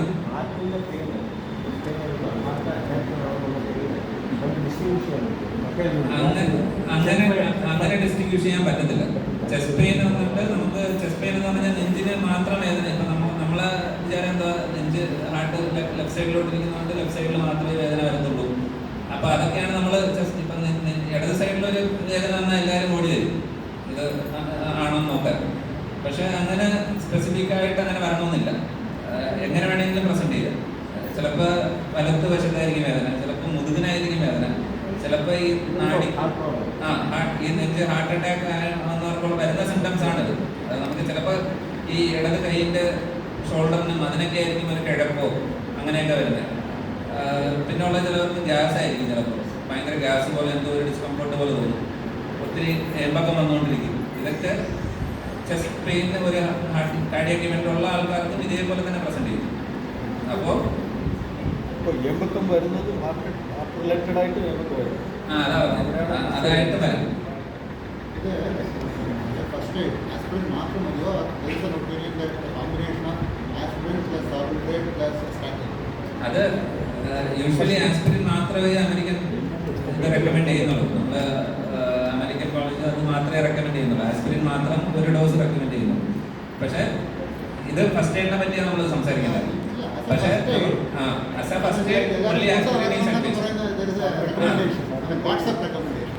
വാട്സ്ആപ്പ് റെക്കമെൻഡേഷൻ അത് ഇതല്ല. പക്ഷേ റെക്കമെൻഡഡ് ബൈ അമേരിക്കൻ കോളേജ് വന്നിട്ട് ആസ്പിരിൻ മാത്രമാണ്. ഒരു ഡോസ് ആസ്പിരിൻ നമുക്ക് എടുക്കാം. ഇൻ കേസ് നമുക്കത് ഹാർട്ടിൻ്റെ ആണോ ഇല്ലയോ എന്ന് ഒരു ഡൗട്ട് ഉണ്ടെങ്കിൽ പോലും നമുക്ക് 1 ഡോസ് ആസ്പിരിൻ നമുക്ക് എടുത്തിട്ട് നെക്സ്റ്റ് നമ്മൾ ഹോസ്പിറ്റലിലോട്ട് വരിക. ഹോസ്പിറ്റലിൽ അത് ഒരു ECG എടുത്ത് കാർഡിയക് ഇവന്റ് ആണെന്ന് തോന്നുകയാണെങ്കിൽ ബാക്കി മെഡിസിൻസ് എല്ലാം അവിടെ നിന്ന് അവർ തന്നോളും. ഈ ലോഡിംഗ് ഡോസും ബാക്കി ആസ്പിരിൻ്റെ റിമൈനിങ് ഡോസും കാര്യങ്ങളും എല്ലാം അവർ ഹോസ്പിറ്റലിൽ തന്നോളും. ഇത് നമുക്ക് ഫസ്റ്റ് എയ്ഡിൽ നമുക്ക് ഇത് മാത്രമേ ചെയ്യാൻ പറ്റുള്ളൂ. അത് അമേരിക്ക അങ്ങോട്ടൊക്കെയാണ് ഈ ആസ്പിരിൻ അഡ്വൈസ് ചെയ്യുന്നത്. ഇവിടെ അങ്ങനെ നമുക്ക് ഫെസിലിറ്റീസോ കാര്യങ്ങളോ പെട്ടെന്ന് അവൈലബിലിറ്റി ഒന്നുമില്ല. അപ്പോൾ എത്രയും പെട്ടെന്ന് നമ്മൾ ഹോസ്പിറ്റലിൽ എത്തിക്കുമെന്നാണ് നമ്മൾ മെയിനായിട്ട് ചെയ്യേണ്ടത്. പിന്നുള്ളതാണ് സീഷറാണ് കോമൺലി കുഞ്ഞുങ്ങൾക്ക് അങ്ങനെ എല്ലാവർക്കും കണ്ടുവരുന്നത്. അപ്പോൾ സീഷർ എന്ന് പറയുമ്പോഴാണ് ഇവിടെ നിറയെ നിന്നുള്ളത്. ഈ എന്തുവാ ഇരുമ്പ് കൈ കൊടുക്കുക, പായിൽ എന്തെങ്കിലും വെച്ച് കൊടുക്കുക, കടി കൊള്ളാതൊക്കെ വെക്കുക, ഇതൊക്കെ ഭയങ്കര മിക്സും കാര്യങ്ങളൊക്കെ ഉള്ളത്. അപ്പോൾ ഇതൊക്കെ അഡ്വൈസബിളല്ല. നമ്മൾ ഒരു നോർമലി ഒരു സീഷർ ഒരു തെഞ്ഞ് വരുമ്പോഴത്തേക്ക് യൂഷ്വലി ഒരു ഫ്യൂ സെക്കൻഡ്സ് അല്ലെങ്കിൽ ഒരു 1 to 2 മിനിറ്റ്സിനകത്ത് അതായിട്ട് തന്നെ സെറ്റിൽ ആകും. അല്ലാതെ കണ്ടിന്യൂസ് അങ്ങനെ സീഷർ അങ്ങനെ ഭയങ്കര റെയറായിട്ട് അങ്ങനെ പ്രസന്റ് ചെയ്തു. അത്രയും സീരിയസ് ആയിട്ട് എന്തെങ്കിലും ഇഷ്യൂ ഉണ്ടെങ്കിൽ മാത്രമേ അത്രയും പ്രൊലോങ് ചെയ്ത് ഒരു ജന്മി നിൽക്കാതെ സംഭവിക്കത്തുള്ളൂ. നോർമലി ഒരു ഫ്യൂ സെക്കൻഡ്സ് കാണും, അല്ലാന്നുണ്ടെങ്കിൽ ഒരു 1 or 2 minutes കാണും, എന്നിട്ട് അതങ്ങ് സബ്സൈഡ് ആവും. നമ്മൾ എന്തെങ്കിലും ചെയ്താലും ചെയ്തില്ലെങ്കിലും അതായിട്ട് തന്നെ അങ്ങ് നിൽക്കും. അതാണ് യൂഷ്വലി സംഭവിക്കുന്നത്. പിന്നെ നമ്മളിത് കൊടുക്കുന്നത് കൊണ്ട് ഒരു ഉപയോഗവുമില്ല. നമ്മൾ ഈ എന്താ ഇരുമ്പ് കൊടുക്കുന്നതോ അല്ല വായനകത്ത് കൈയിട്ട് നമ്മൾ അല്ലെങ്കിൽ വായനകത്ത് എന്തെങ്കിലും വച്ചു കൊടുക്കുക, ഹാർഡ് ഓബ്ജക്റ്റ് എന്തെങ്കിലും വച്ചു കൊടുക്കുക, അതൊക്കെ ഹാമായിരിക്കും ചെയ്യുന്നത്. നമ്മൾ ഒരു സീസർ വന്നുകൊണ്ടിരിക്കുന്ന ആൾക്കാർക്ക് പെട്ടെന്ന് വായിൽ നമ്മൾ വച്ചു കൊടുക്കുകയാണെങ്കിൽ എന്ത് പറ്റും? ഒന്ന് പുള്ളിക്കാരൻ കോൺഷ്യസ്നെസ്സിലല്ല ഇരിക്കുന്നത്, ഇറവലൻ്റായിട്ട് മൊത്തം ശരീരം മൊത്തം ഇതായിക്കൊണ്ടിരിക്കുക. അതിൻ്റെ ഇടയിൽ കൂടെ നമ്മൾ കൈയിടുകയോ അതോ വേറെ എന്തെങ്കിലും വെക്കുവാണെന്നുണ്ടെങ്കിൽ ഒന്ന് പുള്ളിക്കാരൻ നമ്മളെ കയ്യിന് ഡാമേജ് ആണ്. ആ സീൻ സേഫ്റ്റി എന്ന് പറയുന്നത് അവിടെ നമുക്ക് ഇത് ചെയ്യാം. വായിക്കൊണ്ടിടുകയാണെന്നുണ്ടെങ്കിൽ ആ ഇതിൽ എന്താണ് കടിക്കുകയോ അത്രയും ഫോഴ്സ് കടിച്ചാൽ വിരൽ വരെ മുറിഞ്ഞു പോകാം, അത്രയും ഫോഴ്സിന് കടിക്കാൻ ചിലത്. പിന്നെ ഉള്ളത് പുള്ളിക്കാരൻ അത് ഹാം ചെയ്യും. നമ്മളെന്തെങ്കിലും ഹാർഡ് ഓബ്ജക്റ്റ് ഇട്ട് കൊടുക്കുകയാണെങ്കിൽ ഒന്ന് ചിലപ്പോൾ ചോക്ക് ചെയ്യും. ഈ കൊടുക്കുന്ന സാധനം തന്നെ ചിലപ്പോൾ അറിയാതെ വിഴുങ്ങിയോ എന്തെങ്കിലും ഇതാണെങ്കിൽ അത് ബുദ്ധിമുട്ടാണ്. അല്ലാത്ത പക്ഷം നമ്മൾ ഈ പല്ലോ പൊടിയും പൊട്ടിയും നാക്കൊക്കെ ഡാമേജ് ആകാനും എല്ലാത്തിനും ചാൻസ് ഉണ്ട്. അപ്പോൾ അതൊന്നും ചെയ്യാതിരിക്കും. നമുക്ക് ചെയ്യാൻ പറ്റുന്ന കാര്യം വേറെ ചുറ്റുമുള്ള ഇഞ്ചറീസിൽ നിന്ന് നമുക്ക് രക്ഷിക്കാം. നമുക്ക് ഇവിടെ നിൽക്കുന്ന ഒരാൾ പെട്ടെന്നൊരു ജന്യ വന്നെന്ന് പറഞ്ഞാൽ ഈ ചുറ്റുമുള്ളതെല്ലാം നമുക്ക് ഹാംഫുള്ളാണ്. അപ്പോൾ പെട്ടെന്ന് ജന്യ വന്ന് വീഴുമ്പോഴത്തേക്ക് ഇതിടിക്കാം, എൻ്റെ തല വന്ന് ഇതിലിടിക്കാം, അല്ല വേറെ ഇവിടെ താഴെ ഇടിക്കാം, അങ്ങനെ എന്തുവേണമെങ്കിലും സംഭവിക്കാം. അപ്പോൾ ഈ സാധനങ്ങളൊക്കെ ഒന്ന് മാറ്റി സേഫായിട്ടൊന്ന് താഴെ നിലത്തോട്ട് കിടത്തുക എന്നുള്ളതാണ് ചെയ്യാൻ പറ്റുന്ന ഏറ്റവും നല്ല കാര്യം. എന്നിട്ട് നമുക്ക് ഈ ലെഫ്റ്റ് ഈ റിക്കവറി പൊസിഷൻ നമുക്ക് ഇതിന് മോസ്റ്റ്ലി നമുക്ക് ഇതിനാണ് യൂസ് ചെയ്യുന്നത്. ജന്നി വന്നുകൊണ്ടിരിക്കുമ്പോഴത്തേക്ക് ലെഫ്റ്റ് സൈഡിലോട്ട് അങ്ങ് ചരിച്ച് കിടത്തിയാൽ മതി. നമ്മൾ ലെഫ്റ്റ് സൈഡിലോട്ട് ചരിച്ചിട്ട് ഒന്ന് ഹോൾഡ് ചെയ്ത് ജന്നി വരുന്ന ആളെ ഒന്ന് വേറെ ഒന്നും ഇതിലൊന്നും തൊടാതെ ഒന്ന് ഹോൾഡ് ചെയ്ത് പിടിക്കുകയാണെന്നുണ്ടെങ്കിൽ ആ സമയം കഴിയുമ്പോൾ അതായിട്ട് തന്നെ അങ്ങ് നിന്നോളും. ആ ജന്നി അങ്ങ് സ്റ്റോപ്പായിക്കോളും. നമ്മൾ ഈ ചരിച്ച് കിടക്കുന്നതായിട്ട് എന്തെങ്കിലും സെക്രീഷൻസോ ഈ വായുന്നൊരു പതയോ ഇതൊക്കെ എല്ലാം സൈഡിൽ കൂടെ അങ്ങ് പൊക്കോളും. നമ്മൾ നേരെ കിടക്കുകയാണെന്നുണ്ടെങ്കിൽ അതെല്ലാം ആസ്പിറേറ്റ് ചെയ്യേണ്ട ചാൻസ് ഭയങ്കര കൂടുതൽ. പിന്നെ ഉള്ളതാണ് ഹെൽമെറ്റ് റിമൂവൽ. ഹെൽമെറ്റ് റിമൂവൽ നമ്മൾ യൂഷ്വലി എന്തെങ്കിലും ആക്സിഡൻറ്റോ കാര്യങ്ങളോ നടക്കുമ്പോൾ നമ്മൾ പെട്ടെന്ന് ചെയ്യുന്ന കാര്യമാണ് എണീറ്റിട്ട് ആ ഹെൽമെറ്റ് അങ്ങ് വലിച്ചു ഊരുകയാണ്. അതിനൊരു ടെക്നിക്കും കാര്യങ്ങളും എല്ലാം ഉണ്ട്. അതുകൊണ്ട് അത് മെയിനായിട്ട് നമ്മൾ നേരത്തെ പറഞ്ഞ എന്താ ഈ പ്രിവെന്റ് സ്പൈൻ ഇഞ്ചറി എന്ന് നമ്മൾ ആദ്യമേ പറഞ്ഞു. ഈ എല്ലാ ഹെൽമെറ്റും റിമൂവ് ചെയ്യുമ്പോൾ ഒത്തിരി സീരിയസ് ഇഞ്ചറിയാണ്, അൺകോൺഷ്യസ് ആയിട്ട് കിടക്കുന്ന ആളാണെങ്കിൽ വലിച്ച് അങ്ങനെ ഒത്തിരി അനക്കി എന്താണെന്ന് പറഞ്ഞാൽ അത് ഓൾറെഡി നല്ല ഫിക്സ്ഡ് ആയിട്ടാണ് ഇരിക്കുന്നത്. നമ്മൾ ഒത്തിരി ഈ സ്പൈന് മൊബിലൈസ് ചെയ്ത് ഇങ്ങനെ ആട്ടി അങ്ങനെ എടുക്കരുത്. അപ്പോൾ അതിനൊരു ടെക്നിക്കുണ്ട്. അത് 2 പേര് നിന്നിട്ട് വേണം അത് മാറ്റാൻ. അത് ഐഡിയലി ഇത്തിരി കോംപ്ലിക്കേറ്റഡ്, അതിൻ്റെ ടെക്നിക്സ് കുറച്ച് കോംപ്ലിക്കേറ്റഡ്. അപ്പോൾ ഒരു ആംബുലൻസ് സ്റ്റാഫോ EMT സ്റ്റാഫോ അവർ വന്നിട്ട് എന്നിട്ട് അത് ചെയ്യുന്നതായിരിക്കും കുറച്ചുകൂടെ സേഫ്. അതായത് നമ്മൾ അപ്പർ കവറൊന്ന് ഊരി വെച്ച് വയ്ക്കുവാണെന്നുണ്ടെങ്കിൽ അത്രയും ശ്വാസം എടുക്കാൻ വേറെ ബുദ്ധിമുട്ടോ കാര്യങ്ങളൊന്നും അങ്ങനെ സംഭവിക്കരുത്. അൺലെസ് നമുക്കറിയാമെങ്കിൽ നമുക്കത് ചെയ്യാം. ഒരാൾ നമുക്ക് സി സ്പൈൻ ഫ്രണ്ടിൽ നിന്ന് ഇങ്ങനെ ഈ സ്പൈൻ അനങ്ങാതെ ഒന്ന് സ്റ്റെബിലൈസ് ചെയ്ത് ഇങ്ങനെ ഒന്ന് സ്റ്റെബിലൈസ് ചെയ്ത് പിടിച്ചിട്ട് വേണം പിറകിൽ നിന്ന് ഒരാൾ ഇതിനെ കുറച്ച് ഈ ഒരു മോഷനിൽ പുറത്തോട്ട് എടുക്കാൻ. അപ്പോൾ അത് ചില ഹെൽമെറ്റ്സിനത് ഈസി ആയിരിക്കും, ചിലത് ഡിഫിക്കൽട്ടായിരിക്കും. നമുക്ക് അത്രയും ക്ലിയർ അല്ല, നമ്മൾ ഒത്തിരി ഇഞ്ചറി നല്ല സംഭവിച്ച ആളാണെന്നുണ്ടെങ്കിൽ ഒരു ആംബുലൻസ് വരുന്നവരെ വെയിറ്റ് ചെയ്യുന്നതായിരിക്കും കുറച്ചുകൂടെ സേഫ്. പിന്നെ ഉള്ളത് മാനുവൽ സ്റ്റെബിലൈസേഷൻ. മാനുവൽ സ്റ്റെബിലൈസേഷൻ എന്ന് പറയുന്നത് നമുക്ക് ഒരു കോളറോ കാര്യങ്ങളോ ഒന്നും ഇല്ലാതെ എങ്ങനെ സ്റ്റെബിലൈസ് ചെയ്ത് എങ്ങനെ പിടിക്കാന്നുള്ളത്, സി സ്പൈനെ എങ്ങനെ സ്റ്റെബിലൈസ് ചെയ്യുക എന്നുള്ളതാണ് നമ്മൾ ചെയ്യുന്നത്. അത് യൂഷ്വലി നമ്മുടെ 2 കൈ വെച്ച് നമ്മുടെ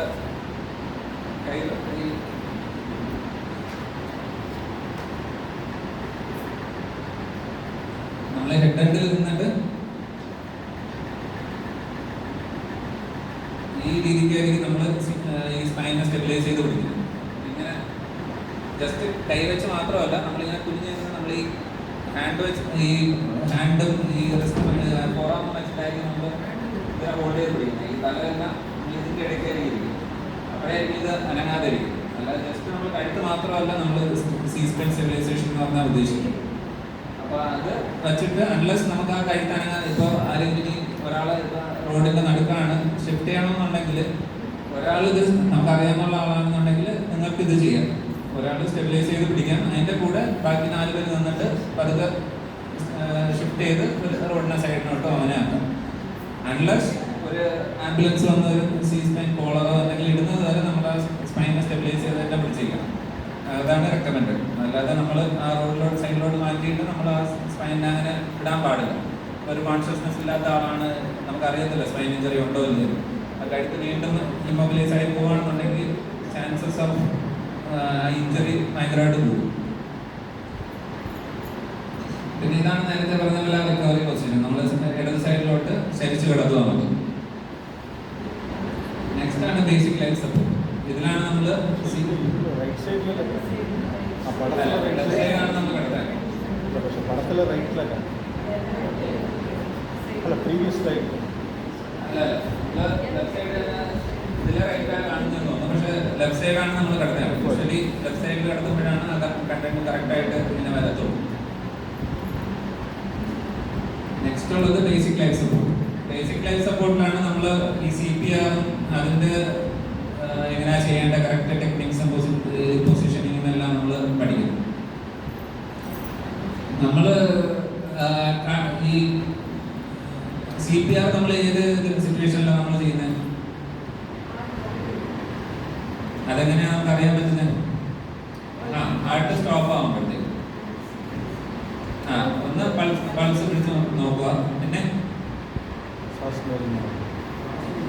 ശ്വാസം ഇപ്പൊ ചെസ്റ്റ് റൈസ് ഉണ്ടോ എന്ന് നോക്കാം, അല്ലെങ്കിൽ കൈ വെച്ച് നമുക്ക് നോക്കാം ഈ ശ്വാസത്തിന്റെ ഇത് വരുന്നുണ്ടോ. ഈ കാർഡിയാക് അറസ്റ്റും ഹാർട്ട് അറ്റാക്കും തമ്മിലുള്ള വ്യത്യാസം എന്താ? Associated with heart, another associated with lungs. Breathing ഇല്ല എന്നുള്ളതാണ് ഹാർട്ട് അറസ്റ്റ്.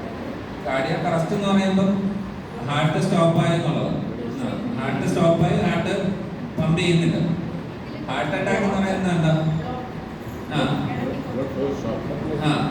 ഹാർട്ടിന്റെ ബ്ലഡ് വെസലിലുള്ള ഒരു ഫ്ലോ മാത്രമേ സ്റ്റോപ്പ് ആയിട്ടുള്ളൂ. പക്ഷെ ഹാർട്ട് പമ്പാവുന്നുണ്ട്, ജീവനുണ്ട്. പക്ഷെ ഹാർട്ടിന്റെ ഒരു ബ്ലഡ് സർക്കുലേഷൻ ഏതെങ്കിലും ഒരു രക്തക്കുഴലിൽ ഒരു ബ്ലോക്ക് വരുമ്പോഴത്തേക്കാണ് വേദന വരുന്നത്. ബ്ലഡിന്റെ ഫ്ലോ വരാതിരിക്കുമ്പോഴാണ് ആ ഏരിയ ഇതാകുന്നത്. അപ്പൊ രണ്ടാണ്. അല്ലാതെ നമ്മൾ എല്ലാ ഹാർട്ട് അറ്റാക്കിന് നമ്മൾ അങ്ങനെ സിവിയർ ചെയ്യത്തില്ല. പിന്നെ ഉള്ളത് ഈ കാർഡിയാക് അറസ്റ്റ് നമ്മൾ എപ്പോഴാണ് CPR തുടങ്ങേണ്ടത്? ഇപ്പോൾ എല്ലാ അൺകോൺഷ്യസ് ആയിട്ടുള്ള പേഷ്യന്റ് നമ്മൾ CPR തുടങ്ങും. ഇപ്പൊ പെട്ടെന്ന് ഒരാൾ ഇപ്പൊ നിൽക്കുവാണെങ്കിൽ പെട്ടെന്ന് കൊളാപ്സ് ആയി വീഴും. അപ്പൊ അവർക്ക് നമ്മൾ CPR തുടങ്ങും. CPR ചെയ്യുമ്പോൾ അത് നമ്മൾ എന്ത് ചെയ്യും? പെട്ടെന്ന് ഒരാൾ അൺകോൺഷ്യസ് ആയിട്ട് വീഴും. അപ്പൊ നമ്മൾ നെക്സ്റ്റ് സ്റ്റെപ്പ് എന്താ? അതാണ് ഇത്രയും നേരം ഈ ക്ലാസ്സിൽ നമ്മളെ ഹാർട്ടിലെ പമ്പ് വർക്ക് ചെയ്യാൻ തക്കവണ്ണം 2 തവണ പതുക്കെ ഇടിച്ചു കൊടുക്കും. അല്ല, അത് യൂഷ്വലി നമ്മൾ ഒരാൾ അൺകോൺഷ്യസ് ആയിട്ട് വീണുമ്പോഴത്തേക്ക് ഫസ്റ്റ് റെസ്പോണ്ട് ഉണ്ടോ എന്നാണ് നോക്കേണ്ടത്. ആ അൺകോൺഷ്യസ് എന്ന് പറഞ്ഞാൽ ബോധം പോയി വീണു. അപ്പൊ ബോധം ഇല്ലാത്ത ആൾക്കാർക്ക് നമുക്ക് എന്ത് ചെയ്യും? ഫസ്റ്റ് നമ്മൾ നോക്കും റെസ്പോൺസ് ഉണ്ടോ എന്ന് നോക്കും. ആദ്യം പൾസ് നോക്കുന്നതിന് മുന്നേ ഒന്ന് തട്ടി നോക്കണം. എങ്ങനെ നമ്മൾ തട്ടി നോക്കുന്നത്?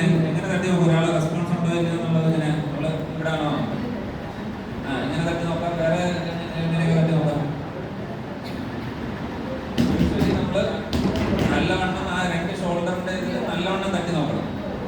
യൂഷ്വലി ചിലപ്പം എന്തെങ്കിലും ഇതായിട്ട് വീണതായിരിക്കാം, എന്താണെന്ന് അറിയത്തില്ല. ചിലപ്പോൾ ഒരാൾ ഉറങ്ങി കിടക്കുമായിരിക്കും. അപ്പോൾ നമ്മൾ തട്ടി നോക്കിയിട്ട് എണീക്കത്തില്ല. അപ്പൊ നമ്മളവരെ അൺകോൺഷ്യസ് എന്ന് പറയത്തില്ല അല്ലേ? നമ്മൾ ഇപ്പോൾ നല്ല ഡീപ് സ്ലീപ്പിലൊക്കെ ആണെന്നുണ്ടെങ്കിൽ നമ്മളിങ്ങനെ ഉറങ്ങി കിടക്കുന്ന ആളിങ്ങനെ തട്ടി നോക്കുമ്പോൾ ചിലപ്പോൾ എണീക്കത്തില്ല. ഇങ്ങനെയൊക്കെ തട്ടി നോക്കുമ്പോൾ എണീക്കത്തില്ല. അപ്പൊ അവർക്ക് നമുക്ക് CPR കൊടുക്കാൻ പറ്റുമോ? പറ്റത്തില്ല. അപ്പോൾ ഒന്ന് പെയിൻ ആവുന്ന രീതിക്ക് നമുക്ക് ഇപ്പോൾ ചെറുതായിട്ട് തട്ടി എണീക്കാത്തവർ ഒരു വേദന വരുമ്പോഴത്തേക്ക് എണീക്കും. ഞാനൊക്കെ സ്കൂളിൽ പഠിക്കുമ്പോൾ അങ്ങനെ ഞാൻ ഉറക്കത്തിൽ എണീക്കാൻ അമ്മ ഒരു അടി തരുമ്പോൾ നമുക്ക് എണീക്കും അല്ലേ? അപ്പോൾ ആ രീതിക്ക് നമുക്കൊരു പെയിൻ കൊടുക്കുന്നവർക്ക് ആ പെയിനാണ് നമ്മൾ റെസ്പോൺസ് നോക്കുന്നത്. അത്രയും പെയിൻ കൊടുത്തിട്ടും ആളെ റെസ്പോണ്ട് ചെയ്യുന്നുണ്ടെന്നാണ് നമ്മൾ നോക്കുന്നത്. ഇപ്പൊ നമ്മൾ പെയിൻ ഇങ്ങനെ തട്ടി നോക്കി നമ്മൾ പേരറിയാമെങ്കിൽ നല്ലോണം ഇങ്ങനെ ഷോൾഡർ തട്ടി നോക്കിയിട്ട് വേണം നമ്മൾ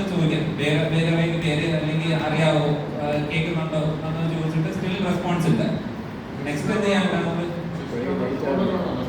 ഷോൾഡറിലെ തട്ടാണ്. ഈ രണ്ട് ഷോൾഡർ പ്ലേറ്റിലും ഇങ്ങനെയുള്ള രീതിക്ക് തട്ടാണ്. അതാ ഞാൻ പറഞ്ഞത്. അത് ഇമ്മീഡിയറ്റ്ലി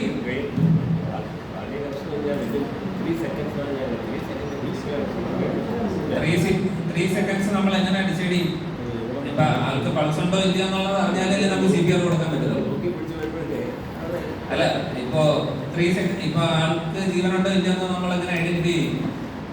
ഇപ്പൊ ഒരാള് കൊളാപ്സ് ആയി വീണു, അപ്പോ അതാ ഈ പൾസ് നോക്കുന്നതിന് എല്ലാത്തിനും അതിൻ്റെതായിട്ടുള്ള റെക്കമെൻഡേഷൻസ് ഉണ്ട്. ഇപ്പൊ ഒരാൾ ജസ്റ്റ് ഒന്ന് കൊളാപ്സ് ആയി വീണോടെ നമ്മൾ പോയി CPR തുടങ്ങുന്നില്ലല്ലോ.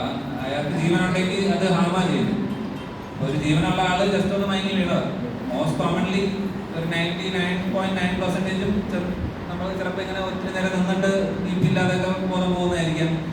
അങ്ങനെ അതാണ് 99.9%. പക്ഷെ ആ ഒരു 0.1% കാർഡിയാക് അറസ്റ്റിലോട്ട് പോകാറുള്ളൂ. ചിലത് പെട്ടെന്നൊരു സ്ട്രോക്ക്, നല്ല സിവിയർ സ്ട്രോക്ക് വന്ന് ഇങ്ങനെ സംസാരിച്ചുകൊണ്ടിരിക്കും. ചിലപ്പോൾ നമ്മൾ കണ്ടിട്ടില്ലേ സ്റ്റേജിൽ നിന്നിട്ട് പെട്ടെന്ന് കൊളാപ്സ് ആയി വീഴും.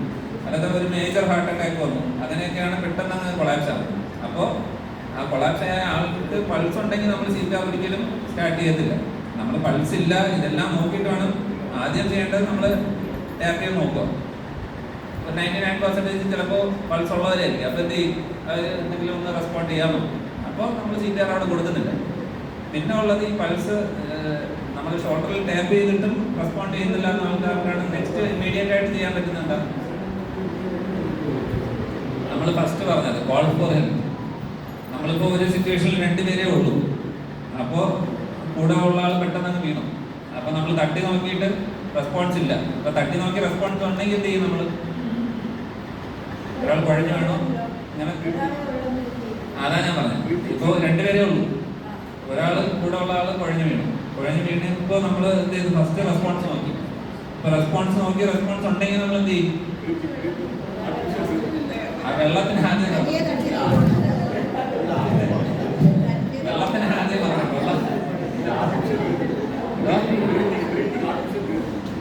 റെസ്പോൺസ് ഉണ്ട്. അപ്പൊ നമ്മൾ എന്ത് ചെയ്യും? നെക്സ്റ്റ് എന്താ ചെയ്യുന്നത്? അപ്പോഴാണ് ഈ റിക്കവറി പൊസിഷൻ നമ്മൾ ഇതുവരെ പറഞ്ഞുകൊണ്ടിരുന്നത്. ലെഫ്റ്റ് സൈഡിലോട്ട് ചരിച്ച് കിടക്കുക എന്നുള്ളതാണ്. അപ്പോൾ നമ്മൾ തട്ടി നോക്കി റെസ്പോണ്ട് ചെയ്യുന്നുണ്ട്. പക്ഷെ പഴയതുപോലെ അത്രയും കോൺഷ്യസ് ഇല്ല. അപ്പോൾ നമ്മൾ എന്ത് ചെയ്യും? ലെഫ്റ്റ് സൈഡിലോട്ട് ചരിച്ച് കിടത്തിയിട്ട് നമ്മൾ കോൾ ഫോർ ഹെൽപ്പ്. ആരെങ്കിലും മറ്റുള്ളവരൊന്ന് ചുറ്റും വിളിച്ചിട്ട് അവരുടെ ഹെൽപ്പ് തേടാൻ നോക്കും. ഇപ്പൊ അയാൾക്ക് റെസ്പോൺസ് ഇല്ല. അപ്പൊ നമ്മൾ എന്ത് ചെയ്യും? ഇപ്പൊ 2 പേരേ ഉള്ളൂ. ഒരാള് ഇങ്ങനെ തട്ടി നോക്കി റെസ്പോൺസ് ഇല്ല. നെക്സ്റ്റ് സ്റ്റെപ്പ് എന്താ? നമ്മൾ എന്ത് ചെയ്യും? ഉടനെ പൾസ് നോക്കി CPR കൊടുക്കാതെ നമ്മൾ ഹെൽപ്പ് വിളിക്കും. ഹെൽപ്പാണ് നമ്മൾ ആദ്യം വിളിക്കേണ്ടത്. അല്ലാതെ ഇപ്പോൾ ഒരാളെ കൊണ്ട് അവിടെ ഒന്നും ഹാൻഡിൽ ചെയ്യാൻ പറ്റത്തില്ല. ഈവൻ ഒരു കാർഡിയാക് അറസ്റ്റിലാണെങ്കിൽ പോലും നമുക്ക് ഒരാളായിട്ട് നമ്മളിപ്പോൾ CPR കൊടുത്തു എത്ര നേരം കൊടുക്കും? ഒരു എഫക്റ്റീവ് CPR ഒരു 2 minutes കൊടുക്കുമ്പോൾ തന്നെ നമ്മൾ ടയർഡായി പോകും. നമുക്ക് കൊണ്ട് പറ്റത്തില്ല. എത്ര ഹെൽത്തി ആയിട്ടുള്ള ആളാണെങ്കിലും ഒരു 2 minutes കണ്ടിന്യൂസ് നമ്മൾ CPR കൊടുത്താൽ ടയർഡാവും. അത് പറ്റത്തില്ല അടുത്ത് കണ്ടിന്യൂ ആയി. അപ്പോൾ നമ്മൾ എത്രയും പെട്ടെന്ന് നെക്സ്റ്റ് ഇമ്മീഡിയറ്റ് ആയിട്ട് ബേസിക് ലൈഫ് സപ്പോർട്ടിൽ പഠിക്കേണ്ടത് കോൾ ഫോർ ഹെൽപ്പാണ്. നമ്മൾ എന്ത് ചെയ്യുന്നതിന് മുന്നേയും ഹെൽപ്പ് നമ്മൾ തേടിയിരിക്കണം.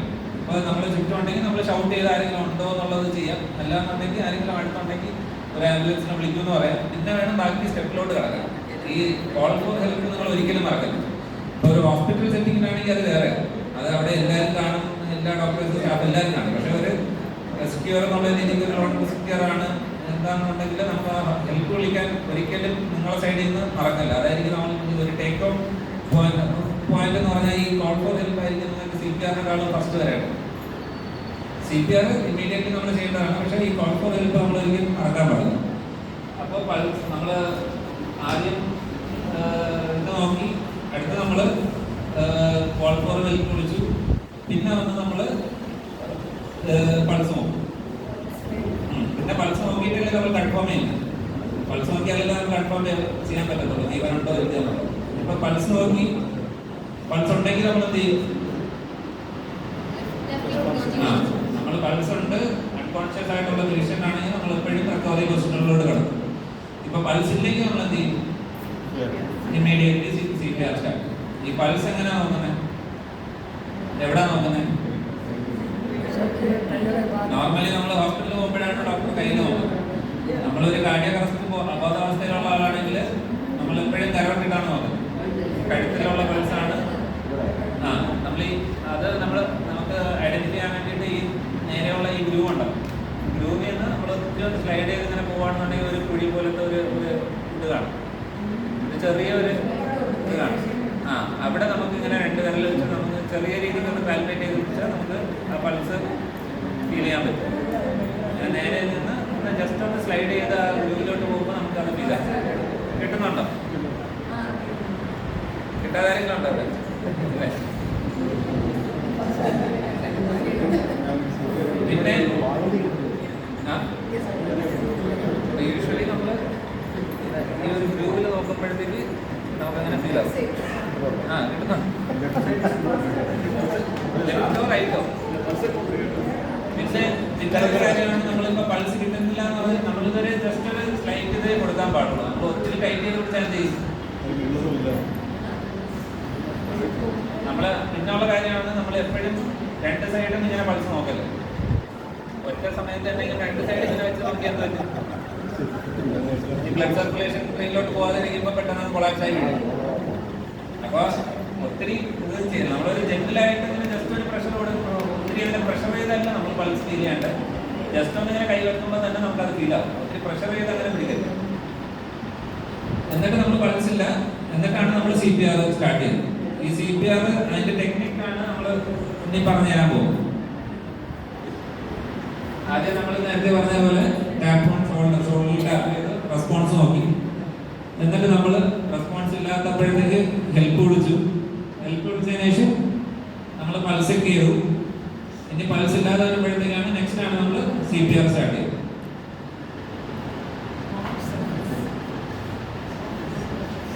നമ്മൾ CPR എവിടെ കൊടുക്കുന്നതെന്നുള്ളത് നമ്മളെവിടെ നോർമലി എവിടെയാണ് നമ്മൾ CPR കൊടുക്കുന്നത്? നെഞ്ചിന്റെ എവിടെ, ഏത് ഭാഗത്തോട്ടാ? സെന്റർ ആണോ, ലെഫ്റ്റ് ആണോ, റൈറ്റ് ആണോ? എവിടെ? ലെഫ്റ്റ് സൈഡിൽ. ആ ലെഫ്റ്റ് സൈഡ്. അത് യൂഷ്വലി നമ്മൾ അങ്ങനെ പറയുന്നത്. യൂഷ്വലി ലെഫ്റ്റ് സൈഡ് അല്ല, നമ്മൾ ഈ സെന്ററിലാണ് കൊടുക്കുന്നത്. ഈ സ്റ്റെർണൽ ബോണിലാണ് നമ്മൾ ആ പ്രഷർ കൊടുക്കുന്നത്. ലെഫ്റ്റില് യൂഷ്വലി ഹാർട്ട് ലെഫ്റ്റിലല്ല, അതിന്റെ ഒരു മേജർ ഒരു പോർഷൻ ലെഫ്റ്റിലോട്ടാണ് ഇങ്ങനെ പോയിന്റ് ചെയ്തിരിക്കുന്നത്. അല്ലാതെ അത് സെന്ററിലാണ് ഇരിക്കുന്നത് ഹാർട്ട്. അപ്പോൾ നമ്മൾ ഹാർട്ടിലാണ് ചെസ്റ്റ് ഈ സെന്ററിലാണ് കൊടുക്കുന്നത്. ഈ നമ്മൾ പെട്ടെന്ന് ഐഡന്റിഫൈ ചെയ്യാൻ പറ്റുന്നത് എങ്ങനെയാണെന്ന് പറഞ്ഞാൽ നമ്മൾ ഈ നിപ്പിൾസിന്റെ നേരെ ലെവലിലാണ് നമ്മൾ ആ കറക്റ്റ് ആ പാം കീപ്പ് ചെയ്യാൻ പാടുള്ളൂ. അത് ഫീമെയിൽസിനാണെങ്കിൽ കുറച്ചുകൂടി ഡിഫിക്കൽട്ട് ആയിരിക്കും. അത് പക്ഷേ മെയിൽസിലാണ് ഞാൻ പറഞ്ഞത്. മെയിൽസിൽ നമുക്ക് ഈസിലി ഐഡന്റിഫൈ ചെയ്യാൻ പറ്റും. നിപ്പിൾസ് ആകുമ്പോഴത്തേക്ക് ഇങ്ങനെ അത് ചെയ്യാം. പിന്നെ ഫീമെയിൽസിനാണെങ്കിൽ നമുക്ക് ഈ സ്റ്റെർണൽ ബോൺ ഉണ്ടല്ലോ, ഈ എല്ല് സ്റ്റാർട്ട് ചെയ്യുന്നതിന് അതിൻ്റെ ലോവർ തേർഡ്, ഇപ്പോൾ ഒരു 3ആയിട്ട് ഭാഗിച്ചാൽ അതിൻ്റെ ലോവർ തേർഡിൽ 3ാമത്തെ ഈ ഭാഗത്ത് നമുക്ക് സ്റ്റാർട്ട് ചെയ്യാം. ഈ ഭാഗത്താണ് നമ്മൾ CPR കംപ്രഷൻ സ്റ്റാർട്ട് ചെയ്യുന്നത്. പിന്നെ എങ്ങനെ നമ്മൾ ഹോൾഡ് ചെയ്ത് പിടിക്കേണ്ടത്? നമ്മൾ റിസ്റ്റ് എങ്ങനെ ഹോൾഡ് ചെയ്ത് പിടിക്കേണ്ടത്? നമ്മൾ ഇന്റർലോക്ക് ചെയ്ത് നമ്മൾ ഡോമിനന്റ് ഹാൻഡ് സ്ട്രൈറ്റ് ആയിട്ട് വെച്ചിട്ട് നമ്മൾ ഇന്റർലോക്ക് ചെയ്ത് വേണം പിടിക്കാൻ. അതിന്റെ ഇന്റർലോക്ക് ചെയ്ത് വേണം പിടിക്കാൻ. ഇന്റർലോക്ക് ചെയ്ത് വേണം നമ്മൾ പിടിക്കാൻ. എന്നിട്ട് നമ്മൾ എവിടെ വയ്ക്കും? ആ സ്റ്റെർണൽ ബോണിന്റെ ലോവർ പാർട്ടിലോട്ട് വെച്ചിട്ട് നമ്മളെ എൽബോ എപ്പോഴും സ്ട്രൈറ്റ് ആയിരിക്കും. നമ്മൾ കൈ വെച്ചല്ല നമ്മൾ കംപ്രഷൻ കൊടുക്കുന്നത്. നമ്മൾ കൈയിലല്ല ഫോഴ്സ് കൊടുക്കുന്നത്, നമ്മൾ ഹോൾ ബോഡി ആയിട്ടാണ് നമ്മൾ ഫോഴ്സ് കൊടുക്കുന്നത്. അപ്പോൾ കൈ ഇങ്ങനെ ബെൻഡ് ചെയ്തല്ല നമ്മൾ ചെയ്യുന്നത്. എൽബോ സ്ട്രൈറ്റ് ആയിട്ട് വെച്ചിട്ട് നമ്മൾ കുറച്ചുകൂടെ ലീനായിട്ട് നിന്ന് എന്നിട്ടാണ് നമ്മൾ CPR കണ്ടിന്യൂ ചെയ്യുന്നത്. ഇതാണ് ടെക്നിക്. കറക്റ്റ് ടെക്നിക് വന്നിട്ടാണ് നമ്മൾ എൽബോ ഒന്നും ഫ്ലെക്സ് ചെയ്യാതെ ആ പേഷ്യന്റെ മേലോട്ട് നിന്ന് തന്നെ നമ്മൾ 1 2 3 4 5 6 7 8 9 10 അങ്ങനത്തെ രീതിയിൽ ഇങ്ങനെ കണ്ടിന്യൂ ചെയ്തു പോകും. നമ്മൾ ഈ CPR എത്ര നേരം കണ്ടിന്യൂ ചെയ്യും? ഒരു സൈക്കിൾ എന്ന് പറയുന്നത് 2 minutes ആണ്. ഒരു സൈക്കിൾ എന്ന് പറയുന്നത് ഒരു 5 cycles ആണ് 2 minutes ആണ്. ഒരു സൈക്കിൾ എന്ന് പറയുന്നത് 30 കംപ്രഷൻ ആണ് ഒരു സൈക്കിൾ എന്ന് പറയുന്നത്. 5 cycles ആകുമ്പോൾ 2 minutes ആവും. പക്ഷെ ഈ 2 minutes കഴിഞ്ഞിട്ടാണ് നമ്മൾ ഈ പൾസ് ചെക്ക് എന്നെല്ലാം പറയുന്നത്. പക്ഷെ ഈ ബേസിക് ലൈഫ് സപ്പോർട്ടിൽ അത്രയും ഇതായിട്ട് വരത്തില്ല. നമ്മൾ CPR ആണ് കണ്ടിന്യൂ ചെയ്തുകൊണ്ടിരിക്കാൻ പറയുന്നത്. നമുക്ക് അൺലെസ് പേഷ്യന്റ് റെസ്പോണ്ട് ചെയ്ത് എന്തെങ്കിലും ഇത് വരുന്നു, അല്ല എന്നുണ്ടെങ്കിൽ നമ്മൾ അത്രയും നേരം തന്നെ CPR അതിന്റെ കൂടെ റെസ്ക്യൂ ബ്രീത്തിങ് എന്ന് പറഞ്ഞിട്ട് എവറി 30 seconds കഴിയുമ്പോൾ നമ്മൾ മൗത്ത് ടു മൗത്ത് ബ്രീത്ത് കൊടുക്കും. യൂഷ്വലി നമ്മൾ നോൺ ടു ആണെന്നുണ്ടെങ്കിൽ നമ്മൾ മൗത്ത് ടു മൗത്ത് വാങ്ങി വെച്ച് തന്നെ 2 ബ്രത്ത് നമ്മൾ ഈ സെക്കൻഡ് ഇങ്ങനെ 2 ബ്രത്ത് കൊടുക്കും. ഒത്തിരി അങ്ങനെ പ്രഷറൈസ് അല്ല, നമ്മളെ കൊണ്ട് പറ്റുന്ന രീതിയിൽ അതിന് എത്രയും എഫക്റ്റീവ് ആണെന്നുണ്ടെങ്കിൽ നമ്മൾ കഴിയുന്ന ഭാഗത്തിന് എന്തെങ്കിലും പോകുന്നുണ്ടോ എന്നുള്ളത് മാത്രമേ നമ്മൾ നോക്കുന്നുള്ളൂ. അല്ലാതെ അതുമായിട്ട് ഭയങ്കര ക്ലിനിക്കൽ എവിഡൻസ് അങ്ങനെയൊന്നുമില്ല. പക്ഷെ നമ്മളാൽ പറ്റുന്ന കുറച്ചേറെ പോകുമ്പോഴത്തേക്ക് ഒരു ഓക്സിജന്റെ ചെറിയ ശതമാനം പോകണമെങ്കിൽ ഇറ്റ് വിൽ ബി ഹെൽപ്ഫുൾ. അത്രയേ ഉള്ളൂ. എന്തോ യൂഷ്വലി എല്ലായിടത്തും പോക്കറ്റ് മാസ്കും അങ്ങനെയൊക്കെ കാണും. ഇപ്പൊ നമ്മളെ വീട്ടിലുള്ള ആരാണ് ഇപ്പൊ ഈ കോവിഡ് കഴിഞ്ഞിട്ടൊന്നും ആരും അങ്ങനെ മൗത്ത് ടു മൗത്ത് റെക്കമെൻഡ് ചെയ്യുന്നില്ല. നമ്മൾ അത് ചെയ്തില്ല എന്നുണ്ടെങ്കിൽ നമുക്ക് കംപ്രഷൻ ആണ് പ്രധാനം. കംപ്രഷൻ ചെയ്തുകൊണ്ടിരുന്നാൽ മതി. അല്ലല്ല, നമ്മള് ബ്ലോ അല്ലേ, ജസ്റ്റ് ബ്ലോ ചെയ്ത് അങ്ങനെ ബ്ലോ ചെയ്യുന്നുള്ളത്. ഈ സെക്കൻഡ് ഒരു ബ്രത്ത് എന്നുള്ള രീതിക്ക് അങ്ങനെ 2 seconds ബ്രത്ത് കൊടുക്കാന്നുള്ളത്. 30 കംപ്രഷൻ കൊടുക്കും, നമ്മൾ 2 ബ്രത്ത് കൊടുക്കും. യൂഷ്വലി ഇപ്പൊ സിംഗിൾ റെസ്ക്യൂർ ആണെന്നുണ്ടെങ്കിൽ ഒരു സൈഡിൽ നിന്നിട്ട് 30 കംപ്രഷൻ കഴിഞ്ഞപ്പോൾ 30 ആകുമ്പോഴത്തേക്ക് നമ്മൾ ആ പോക്കറ്റ് മാസ്ക് എടുത്തിട്ട് ആ സൈഡ് വെച്ചിട്ട് 2 1 2 ഇത്രയും കൊടുത്തിട്ട് വീണ്ടും നമ്മൾ CPR കണ്ടിന്യൂ ചെയ്യും. ഇതാ ചെയ്യും. ഈ CPR ഫുൾ ഫോം എന്താണ് സാർ? Cardio pulmonary റെസിസ്റ്റേഷൻ. നമ്മൾ കാർഡിയാക്കിനും ഹാർട്ടും ലങ്സും നമ്മൾ റെസിസ്റ്റേറ്റ് ചെയ്യുക എന്നുള്ളതാണ് എൻ്റെ ഉദ്ദേശിക്കുന്നത് കേട്ടോ. പിന്നെ ഉള്ളത് നമ്മൾ AED എന്ന് പറഞ്ഞിട്ട് അടുത്ത ഇതാണ് നമുക്ക് AED എന്ന് പറഞ്ഞിട്ടുള്ളത്. അത് AED എന്ന് പറഞ്ഞാൽ ഓട്ടോമാറ്റിക് ഡീഫിബ്രിലേറ്റർ. നമ്മൾ ഹോസ്പിറ്റലാണെങ്കിൽ നമുക്ക് അല്ലാതെ ഡീഫിബ്രിലേറ്റർ നമ്മൾ ഈ ഷോക്ക് കൊടുക്കുന്ന ഇതൊക്കെ മെഷീനാണ്. പക്ഷേ AED എന്ന് പറയുന്നത് നമുക്ക് എപ്പോഴും ഈ ഹോസ്പിറ്റൽ അല്ലാതെ വെളിയിലുള്ള അടുത്ത് റെയിൽവേ സ്റ്റേഷനിലൊക്കെ AED അവൈലബിൾ ആണ്. അപ്പോൾ റെയിൽവേ സ്റ്റേഷൻ, ലുലു മോൾ ഇവിടെയൊക്കെ ഉണ്ട് AED. അപ്പോൾ ആരെങ്കിലും പെട്ടെന്ന് കൊളാപ്സ് ആവുകയാണെന്നുണ്ടെങ്കിൽ നമുക്ക് ആ മെഷീൻ എടുത്തോണ്ട് വരാൻ പറയാം. നമുക്ക് ഇതിനെപ്പറ്റി അറിയാമെന്നുണ്ടെങ്കിൽ നമുക്ക് പറയാം ആ AED മെഷീൻ ഉണ്ടെങ്കിൽ ഞാൻ എടുത്തോണ്ട് വരുമെന്നുള്ളത്. ആ AED മെഷീൻ എന്ന് ഉദ്ദേശിക്കുന്നത് നമുക്ക് പ്രത്യേകിച്ച് അത് നമുക്കങ്ങനെ റോളൊന്നും അതിൽ ചെയ്യണ്ട. നമുക്ക് ആ പാഡിൽസ് എന്താ മെഷീൻ എന്താ പറയുന്നത് അത് ജസ്റ്റ് നമ്മൾ ചെയ്തു കൊടുത്താൽ ബാക്കിയെല്ലാം അത് തന്നെ ചെയ്തു കൊടുക്കും. നമുക്ക് ചെയ്യേണ്ട കാര്യം അതെടുക്കുക, തുറന്നിട്ട്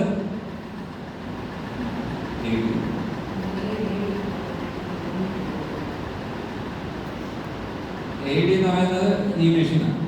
ഇതേപോലെ ഒരു മെഷീനായിരിക്കും ഇരിക്കുന്നത്. അപ്പോൾ ഇതിൽ 2 പാഡൽസ് ആണ്, 2 ചെസ്റ്റിൽ വെക്കാനായിട്ടുള്ള 2 പാഡൽസ് ആണ്. അപ്പോൾ അതിൽ പൊസിഷൻ എവിടെ കൊടുക്കേണ്ടത് എന്നുള്ളത് എഴുതി കാണും. അപ്പോൾ ആ പൊസിഷനിലോട്ട് നമ്മൾ പേസ്റ്റ് ചെയ്ത് കൊടുക്കുക എന്നുള്ളത്. ആ സ്റ്റിക്കർ വേണം, സ്റ്റിക്കർ എടുത്തിട്ട് നമ്മൾ ഇവിടെ ഈ സൈഡായിട്ടായിരിക്കും നമ്മൾ പേസ്റ്റ് ചെയ്യണം. അത് പേസ്റ്റ് ചെയ്തുകൊണ്ടെന്നുണ്ടെങ്കിൽ നമ്മൾ ആ ഓൺ ബട്ടണിൽ പ്രസ് ചെയ്താൽ മതി. ആ ഓൺ ബട്ടൺ തന്നെ അതെല്ലാം പ്രോംപ്റ്റ് ചെയ്യും. ഇത് ഫസ്റ്റ് നമ്മൾ റെക്കഗ്നൈസ് ചെയ്യും, ആ റിതം ഹാർട്ടിന്റെ റിതം റെക്കഗ്നൈസ് ചെയ്യുന്നു എന്നുള്ളതെല്ലാം അവർ പറയും.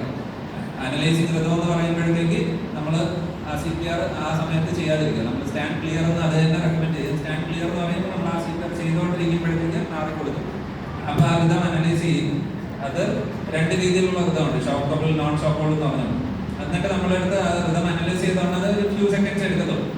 ആ റിതം അനലൈസ് ചെയ്തെന്ന് പറഞ്ഞാൽ ഉടനെ അവർ പറയും കണ്ടിന്യൂ ചെയ്യാൻ പറയും. നമ്മൾ ആ CPR കണ്ടിന്യൂ ചെയ്തുകൊണ്ടിരിക്കും. എന്നിട്ട് ഷോക്കബിൾ ആണോ നോൺ ഷോക്കബിൾ ആണോ, ഇപ്പോൾ ഷോക്കബിൾ ആണെങ്കിൽ അത് വീണ്ടും പ്രോംപ്റ്റ് ചെയ്യും ഇത് ഷോക്കബിൾ ആണ്, അപ്പോൾ ഡെലിവറി ഷോക്ക് എന്നുള്ള രീതിക്ക് അതായിട്ട് തന്നെ അത് ചാർജ് ചെയ്യും.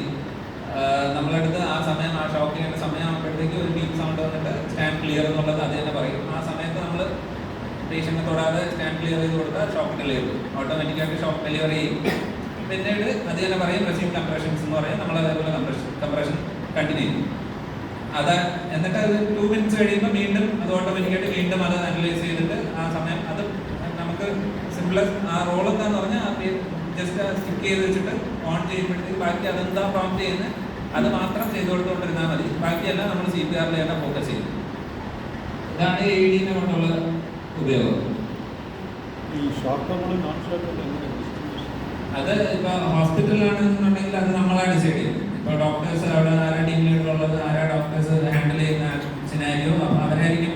അത് മെഷീനായിരിക്കും. അവിടെ AED അല്ല, അത് മാനുവലായിട്ടുള്ള മെഷീനായിരിക്കും. അതിലിങ്ങനെ നമ്മൾ ഈ മെഷീൻ പറയുന്ന കാര്യങ്ങളൊക്കെ നമ്മളായിരിക്കും ഡിസൈഡ് ചെയ്ത് പറയുന്നത്. അപ്പോൾ നമ്മൾ സ്റ്റോപ്പ് ചെയ്യാൻ പറയുമ്പോൾ അത് സ്റ്റോപ്പ് ചെയ്യും. ആ മെഷീനിൽ ലീഡ് ഇതാകുമ്പോഴത്തേക്ക് നമുക്കത് മനസ്സിലാവാം എന്ത് വിധമാണെന്നുള്ളത്. അത് സ്റ്റോപ്പ് ചെയ്യാൻ പറ്റുന്നതാണോ അതോ അല്ലാത്ത വിധമാണെന്നുള്ളത് നമുക്ക് മനസ്സിലാവുകയാണെന്നുണ്ടെങ്കിൽ നമ്മൾ ആ സമയം കൊണ്ട് കണ്ടിന്യൂ ചെയ്യാൻ പറയും. ആ സമയം നമ്മൾ തന്നെ എടുത്ത് അപ്ലൈ ചെയ്തിട്ട് നമ്മൾ ഷോക്ക് ചെയ്യും. Shock warrant condition shock warrant ഇത് ഷോക്കബിൾ എന്ന് പറഞ്ഞാൽ നമ്മൾ ആ റിതമിന്റെ ഇത് വെച്ചാൽ ഹാർട്ടിന്റെ റിതമുണ്ട്. ഈ അത് നമുക്ക് മെഡിക്കൽ പരമായിട്ട് പോയാലേ പറയാൻ പറ്റത്തുള്ളൂ. ഷോക്കബിൾ, നോൺ ഷോക്കബിൾ, വെൻട്രിക്കുലർ ഫിബ്രിലേഷൻ അങ്ങനെയെന്നൊക്കെ പറഞ്ഞിട്ടുണ്ട്. അപ്പോൾ അത് ഏതാണെന്നുള്ളത് അതിനെപ്പറ്റി അറിയാമെന്നുണ്ടെങ്കിൽ അത് ഷോക്കബിൾ ആണോ ഇല്ലയെന്ന് ഐഡന്റിഫൈ ചെയ്യാൻ പറ്റുള്ളൂ. അത് ഐഡന്റിഫൈ ചെയ്താൽ നമ്മളത് ഷോക്ക് കൊടുക്കേണ്ടതാണെങ്കിൽ ഷോക്ക് കൊടുക്കും, അല്ലാന്നുണ്ടെങ്കിൽ നമ്മൾ മരുന്ന് കൊടുത്തിട്ട് ബാക്കി കംപ്രഷൻ മാത്രം കണ്ടിന്യൂ. ഇതിൽ ഈ ഡീഫിബ്രിലേറ്റർ തന്നെ ഇതെല്ലാം അനലൈസ് ചെയ്തിട്ട് അത് തന്നെ പറയും പ്രോംപ്റ്റിംഗ്. യൂഷ്വലി ഇത്രയേ ഉള്ളൂ നമുക്ക് ബേസിക് ലൈഫ് സപ്പോർട്ടിൽ നമുക്ക് എങ്ങനെ കംപ്രഷൻ കൊടുക്കാന്നുള്ളത്. ഇനി നമുക്ക് ഹാൻഡ്സ് ഓൺ ഒന്ന് ട്രൈ ചെയ്ത് നോക്കാം. അതിൽ എന്തെങ്കിലും ഡൗട്ട്സ് ഉണ്ടെങ്കിൽ നമുക്ക് അത് ക്ലിയർ ചെയ്ത് പോകും. എങ്ങനെ കറക്റ്റ് പൊസിഷനും ഇതൊക്കെ നമുക്ക് എല്ലാവർക്കും ഇത് ചെയ്തിട്ട് പോകാം. പിന്നെ ഉള്ളതാണ് ഇൻഫാന്റ് CPR ടെക്നിക്. കുഞ്ഞുങ്ങൾക്ക് നമ്മൾ മറ്റൊന്ന് നമ്മൾ 2 കൈ വെച്ചിട്ടാണ് കൊടുക്കുന്നത്. അപ്പോൾ ബേബി തിന്നാകുമ്പോഴത്തേക്ക് നമ്മൾ ജസ്റ്റ് 2 ഫിംഗർ ടെക്നിക്കും അല്ലെങ്കിൽ തമ്പ് സർക്ലിംഗ് മെത്തേഡ് എന്നുള്ള രീതിക്ക് 2 ടെക്നിക്ക് ആവും. ഒന്ന് നമുക്ക് അത് ആ പൊസിഷൻ ഏകദേശം സെയിം തന്നെ. സ്റ്റെർണൽ ബോർഡിന്റെ ഈ ലോവർ തേർഡ് ഈ 2 ഫിംഗർ ടെക്നിക് എന്ന് പറഞ്ഞാൽ നമ്മൾ 2 ഫിംഗർ വെച്ചിട്ട് നമ്മൾ കംപ്രഷൻ ചെയ്യും. 1 2 3 4 5 6 7 എന്നുള്ളത് രീതിക്ക്. മറ്റേ അഡൽട്ടിനാണെങ്കിൽ നമ്മൾ 30:2 ആ പറയുന്നത്. 30 കംപ്രഷനും 2 ബ്രത്തും ആ പറയുന്നത്. പീഡിയാട്രിക് ആകുമ്പോൾ നമ്മൾ 15:2 ആ പറയുന്നത്. 15 കംപ്രഷനും 2 ബ്രത്ത് കൊടുക്കും. പിന്നെ നമ്മൾ വീണ്ടും 15 ഇത് കൊടുക്കും.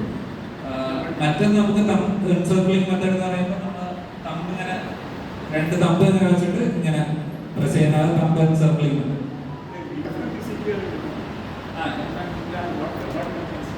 അതും ഇത് സെയിം കണ്ടീഷൻ തന്നെ. ഇപ്പോൾ കുഞ്ഞ് പെട്ടെന്ന് ഇപ്പോൾ ചോക്ക് ചെയ്തു.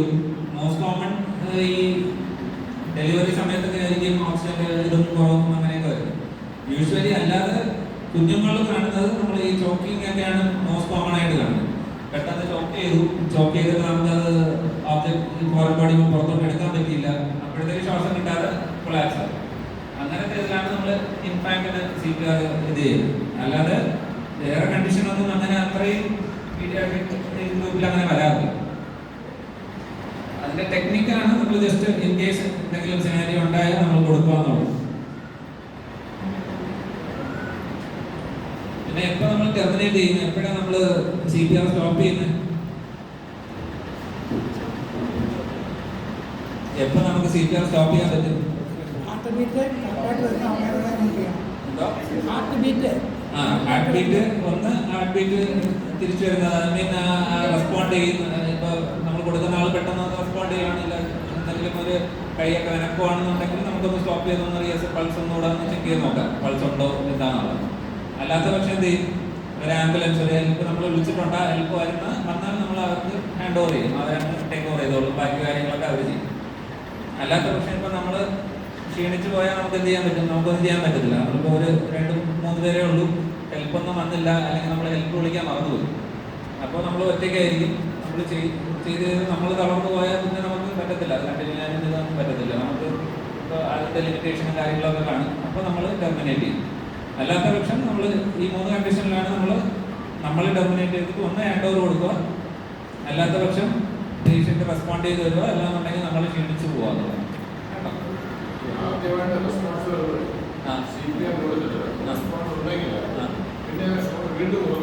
വേണ്ട ഇപ്പൊ റെസ്പോൺസ് വന്നു എന്നിട്ട് നമ്മൾ ചിലവര് പെട്ടെന്ന് തന്നെ ഒരു 2 മിനിറ്റ് ഒക്കെ കൊടുക്കുമ്പോൾ റെസ്പോൺസ് വരും. നമ്മൾ ഇമ്മീഡിയറ്റ് ആയിട്ട് അഡ്രസ് ചെയ്യുകയാണെന്നുണ്ട്. പെട്ടെന്ന് കൊളാപ്സ് ആയി നമ്മൾ പെട്ടെന്ന് അങ്ങനെ ഇപ്പോൾ കൊളാപ്സ് ആയി സാറ് നേരത്തെ ചോദിച്ചു നമ്മൾ ടൈം വേസ്റ്റ് ചെയ്യുക എന്നുള്ളതാണ്. ഈ പൾസ് നോക്കി റെസ്പോണ്ട് ചെയ്യുന്നതിലൊക്കെ ടൈം വേസ്റ്റ് അല്ലേ എന്ന് ചോദിച്ചു. പക്ഷേ ഇത് എന്താന്ന് പറഞ്ഞാൽ നമ്മൾ എത്രയും ഇതിൽ ഒത്തിരി സമയം നമ്മളിങ്ങനെ വേസ്റ്റ് ആക്കുന്നില്ല. എല്ലാത്തിനും അതിൻ്റെതായിട്ടുള്ള സമയമാണ്. ഇപ്പം ടാപ്പ് ചെയ്യാൻ നമുക്ക് അത്ര സമയം എടുക്കത്തില്ല. ഇങ്ങനെ നമ്മൾ 2 തവണ ടാപ്പ് ചെയ്ത് നോക്കും, അതിനുശേഷം നമ്മൾ ഒരു ഹെൽപ്പ് വിളിക്കും, അടുത്തുണ്ടെങ്കിൽ നമ്മൾ ഹെൽപ്പ് വിളിക്കും, പൾസ് നോക്കും. പൾസ് നമ്മൾ എത്ര, അതിനും ടൈം ലിമിറ്റേഷൻ ആണ്, ഇത്ര സമയത്ത് പൾസ് നോക്കാവുന്നത്. Not less than 5 seconds, not more than 10 seconds എന്ന് പറയുന്നത്. അപ്പോൾ 5 to 10 സെക്കൻഡ്സ് നമ്മൾ പൾസ് മിനിമം നോക്കണം. അല്ലാതെ നമ്മൾ ജസ്റ്റ് ഇങ്ങനെ വെച്ചു പൾസ് ഇല്ല നമുക്ക് CPR സ്റ്റാർട്ട് ചെയ്തില്ല. നമ്മൾ മിനിമം ഒരു 5 സെക്കൻഡ്സ് വെച്ചാൽ ആ പൾസ് ഉണ്ടോ ഇല്ല നമ്മൾ കൺഫേം ആയിട്ടൊന്ന് പറയാൻ പറ്റുള്ളൂ. അപ്പോൾ നമുക്കിപ്പോൾ 5 സെക്കൻഡ്സ് വെച്ചു, അതിന് മുന്നേ നമുക്ക് പൾസ് കിട്ടുവാണെന്നുണ്ടെങ്കിൽ ഓക്കെ. അല്ല നമുക്ക് ഒരു കൺഫേം ഇല്ല, നമ്മൾ 10 സെക്കൻഡ്സ് വെച്ചു നമുക്ക് ഉറപ്പില്ല, അപ്പം വേണമെങ്കിൽ നമുക്ക് CPR സ്റ്റാർട്ട് ചെയ്യും. അൺലെസ് പൾസ് ഇല്ലെങ്കിൽ മാത്രമേ നമുക്ക് CPR സ്റ്റാർട്ട് ചെയ്യാൻ പാടുള്ളൂ. അല്ലാതെ പുള്ളിക്കാരൻ ഒട്ടും അനങ്ങുന്നില്ല, പക്ഷെ പൾസ് നല്ലോണം ഉണ്ടെന്ന് പറഞ്ഞാൽ നമ്മൾ CPR ഒരിക്കലും കൊടുക്കരുത്. അൺലെസ് പൾസ് ഇല്ല എന്നുണ്ടെങ്കിൽ നമ്മൾ CPR സ്റ്റാർട്ട് ചെയ്യാൻ പാടുള്ളൂ. അപ്പോൾ അതിന് not less than 5 seconds, not more than 10 seconds ആണ് പറയുന്നത്. ഒരു മിനിമം 10 seconds നമ്മൾ പൾസ് വെച്ച് നോക്കും. നോക്കിയിട്ട് എന്നിട്ട് നമ്മൾ CPR ഉടനെ ഇമ്മീഡിയറ്റ്ലി സ്റ്റാർട്ട് ചെയ്യും. ഇതിനെല്ലാം കൂടെ ഒരു 15 seconds ഹാർഡ്ലി എടുക്കത്തുള്ളൂ. നമ്മൾ ഇമ്മീഡിയറ്റ് ആയിട്ട് റെസ്പോണ്ട് ചെയ്യണമെന്നുണ്ടെങ്കിൽ ഒരാൾ ഇങ്ങനെ കൊളാപ്സ് ആയി നമ്മളിങ്ങനെ റെസ്പോൺസ് നോക്കി പൾസ് നോക്കി CPR സ്റ്റാർട്ട് ചെയ്യാൻ ഒരു ലെസ് ദാൻ 10 seconds അല്ലെങ്കിൽ ഒരു 15 നോട്ട് മോർ ദാൻ 15 seconds എടുക്കുന്നത്. അതിന് മുന്നേ നമുക്ക് ഇമ്മീഡിയറ്റ്ലി സ്റ്റാർട്ട് ചെയ്താൽ മതി. പക്ഷേ യൂഷ്വലി എല്ലായിടത്തും അങ്ങനെയല്ല എല്ലാവരും പാനിക്കായി പിന്നെ അത് കണ്ടുപിടിച്ച് പിന്നെ അവർ പോയി അഡ്രസ്സ് ചെയ്ത് വരുമ്പോഴത്തേക്ക് അതിൽ തന്നെ 1-2 minutes ഒക്കെ ആകും. അപ്പോഴാണ് ഇതിനൊക്കെ ബുദ്ധിമുട്ട് വരാൻ തുടങ്ങുന്നത്.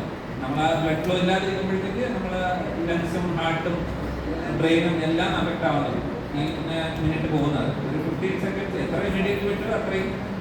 നമ്മളിപ്പോൾ ഒരു കേസൊക്കെ പെട്ടെന്ന് ഇങ്ങനെ ബ്ലഡ് ഫ്ലോ ഇല്ലാതെ വീഴുന്ന ആൾക്ക് ഒരു ഫ്യൂ സെക്കൻഡ്സ് ബ്ലഡ് ഫ്ലോ ഇല്ലാതിരിക്കുമ്പോഴാണ് വീഴുന്നത്. അപ്പോൾ അത് അത്ര ഹാർംഫുൾ അല്ല. പക്ഷെ ഒത്തിരി ടൈം വേസ്റ്റ് ആക്കാതിരിക്കും. അല്ല നമുക്ക് പൾസ് നോക്കി കറക്റ്റായിട്ട് കിട്ടുന്നില്ലെന്നുണ്ടെങ്കിൽ ട്രൈ ചെയ്യുക. റെസ്പോണ്ട് ചെയ്യുന്ന ആളാണെങ്കിൽ പെട്ടെന്ന് റെസ്പോണ്ട് ചെയ്യും. ആ വേദന കാരണം ചിലപ്പോൾ റെസ്പോണ്ട് ചെയ്യും. അങ്ങനെ ചെയ്യും. പൾസ് റേറ്റ് അങ്ങനെയൊന്നുമില്ല. പൾസ് കിട്ടുന്നുണ്ടോ ഇല്ലയോ എന്നുള്ളത് മാത്രം നോക്കിയാൽ മതി. അല്ലാതെ ഇത്ര റേറ്റ് വേണം അങ്ങനെയൊന്നുമില്ല. ഒന്ന് ചിലപ്പോൾ പൾസ് ഭയങ്കര കൂടുതലായിരിക്കും, ചിലപ്പോൾ കുറവായിരിക്കും. അത് നമുക്ക് ബോധമാക്കാം. നമുക്ക് പൾസ് ഉണ്ടോ ഇല്ലയോ അത്രയും. ഡ്രൈവ് ചെയ്യുന്നവര് പെട്ടെന്ന് ഒരു സെൽഫായിട്ട് എന്തെങ്കിലും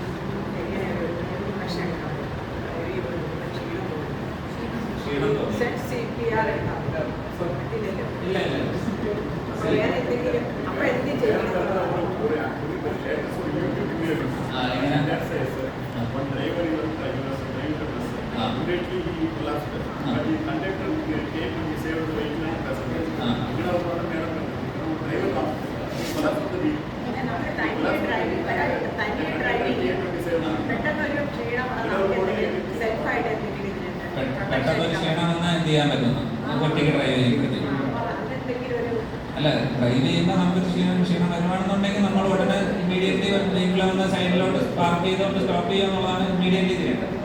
ക്ഷീണം എന്തെങ്കിലും ഒരു ബുദ്ധിമുട്ട് തോന്നുകയാണെന്നുണ്ടെങ്കിൽ ഇമ്മീഡിയറ്റ്ലി ഒന്ന് സൈഡിലോട്ട് മാറ്റി ഒന്ന് പാർക്ക് ചെയ്തിട്ട് പിന്നെ ഒന്ന് ഒരു കാമായിട്ട് എന്താ ബുദ്ധിമുട്ട് തോന്നുന്നതെന്നുള്ളത് റെക്കഗ്നൈസ് ചെയ്താൽ മതി. അല്ല ഒട്ടും പറ്റുന്നില്ല, എനിക്ക് എന്തെങ്കിലും നല്ല ബുദ്ധിമുട്ട് പോലുമാണെന്നുണ്ടെങ്കിൽ ഉടനെ അടുത്ത ആരോ ഹെൽപ്പ് ഉള്ളത് നമ്മൾ ഇമ്മീഡിയറ്റ്ലി ചെയ്യാൻ പറ്റുന്ന എപ്പോഴും ചെയ്യാൻ പറ്റുന്ന അതിനെ കോൾ ഫോർ ഹെൽപ്പാണ്. നമുക്ക് ഒറ്റയ്ക്ക് ഒന്നും മാനേജ് ചെയ്യാൻ പറ്റത്തില്ല. അതുകൊണ്ട് എപ്പോഴും എന്ത് സിറ്റുവേഷൻ ആയാലും ആ കോൾ ഫോർ ഹെൽപ്പ് മാത്രം നമ്മൾ മറക്കില്ല. ഇപ്പോൾ എലോണായിട്ടാണ് ഒറ്റയ്ക്ക് ആ കാർ പാർക്ക് ചെയ്തിട്ട് വഴി കൂടെ ആൾക്കാർ പോകും, അല്ലാന്നുണ്ടെങ്കിൽ വെഹിക്കിൾ കാണും. നമ്മൾ എത്രയും പെട്ടെന്ന് ആരാ അടുത്തുള്ളത് അവരൊന്ന് ഹെൽപ്പിന് ചോദിക്കുക എന്നുള്ളത്. എനിക്ക് ഇങ്ങനെ ഒരു ബുദ്ധിമുട്ട് തോന്നുന്നുണ്ട് എന്നുള്ളത് പറഞ്ഞാൽ അവർ ബാക്കി അവർ നോക്കിക്കോളും. അല്ലെങ്കിൽ അവർ ആംബുലൻസ് വിളിക്കും, അല്ലെങ്കിൽ അവർക്ക് എന്താ ചെയ്യാൻ പറ്റുന്നത് എന്നുള്ളത് അവർ ചെയ്യും.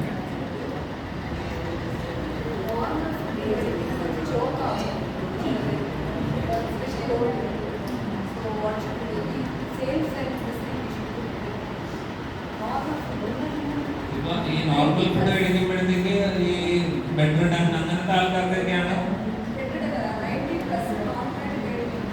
ഇങ്ങനെ ചുമയ്ക്കും. അത് ഒരു പ്രൊട്ടക്റ്റീവ് മെക്കാനിസമാണ് ഈ ചുമയ്ക്കുന്നത്.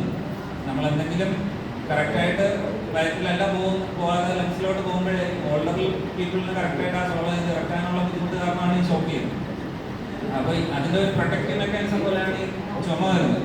ചുമയ്ക്കുമ്പോഴത്തേക്ക് എന്ത് പറ്റുമെന്ന് പറഞ്ഞാൽ ഓട്ടോമാറ്റിക്കലി അതത് മാറിപ്പോകും. ഈ അൺകോൺഷ്യസ് ആയിട്ടുള്ള ആൾക്കാർക്കാണ് അറിയാതെ ലങ്സിലോട്ട് പോകുന്നത്. അല്ലാത്ത ആർക്കും അങ്ങനെ ലങ്സിലോട്ട് പോകുന്നില്ല. യൂഷ്വലി ചുമച്ച് അത് മാറുകയാണെന്നുണ്ടെങ്കിൽ ഒന്നും ചെയ്യേണ്ട ആവശ്യമില്ല. അതാണ് ഒരു പ്രൊട്ടക്റ്റീവ് മെക്കാനിസം. ഇപ്പോൾ 90+ ആകുമ്പോഴത്തേക്ക് ആ സോളയും ബുദ്ധിമുട്ടും കാരണമാണ് ഈ ചുമയ്ക്കുന്നത്. അറിയാതെ ഇങ്ങനെ ലങ്സിലോട്ട് പോകുമ്പോഴാണ് ഈ ഒരു പ്രൊട്ടക്റ്റീവ് മെക്കാനിസം പോകുന്നത്. ചുമയ്ക്കുമ്പോഴത്തേക്ക് ആ പാർട്ടിക്ക് വെളിയിൽ വരും, അല്ലാന്നുണ്ടെങ്കിൽ അത് മാറി വയറ്റിലോട്ട് തന്നെ വായിലോട്ടാണ് വന്നോളും.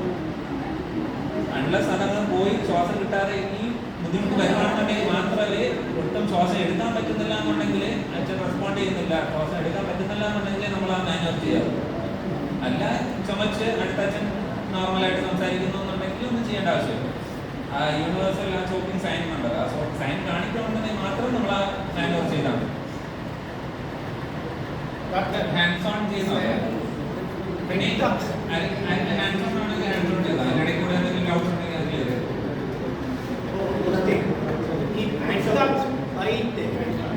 It is not advisable to take vaccination എന്ന് പറയുന്നു.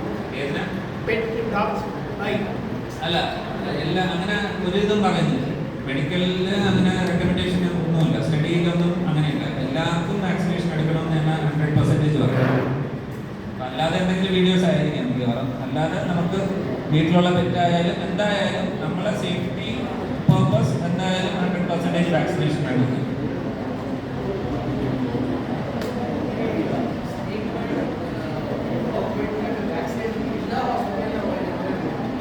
എല്ലാ ഹോസ്പിറ്റലും അവൈലബിൾ ആണ്, എല്ലാ ഗവൺമെന്റ് ഹോസ്പിറ്റലിലും അവൈലബിൾ ആണ്. ഇപ്പൊ സ്നേക്ക് ബൈറ്റിൻ്റെത് ഇപ്പോൾ മെഡിക്കൽ കോളേജ് അങ്ങനത്തെ സിംസിലടുത്ത് അങ്ങനത്തെ ചില സെന്റേഴ്സിലേക്ക് നടത്തും. സ്നേക്ക് ബൈറ്റിന്റെ ആന്റി വെനം എന്ന് പറയുന്നത് അത് സ്നേക്ക് ബൈറ്റിന്റെ വാക്സിനേഷൻ അല്ല, ആന്റി വെനം. അത് നമുക്ക് ഇതേപോലത്തെ വലിയ ഹോസ്പിറ്റൽസിലേ ഉള്ളൂ. മെഡിക്കൽ കോളേജിലുണ്ട്, പിന്നെ കിംസിലുണ്ട്, അങ്ങനത്തെ ഹോസ്പിറ്റൽസിലൊക്കെ കാണും. ചെറിയ സെന്ററിൽ ചിലപ്പോൾ കണ്ടതായിരുന്നു. ഡോഗ് ബൈറ്റ് യൂഷ്വലി എല്ലാ പ്രൈമറി സെന്ററിലും എല്ലായിടത്തും കാണും. ഹെൽത്ത് കെയർ ഹെൽത്ത് സെന്ററിലും എല്ലായിടത്തും കാണും.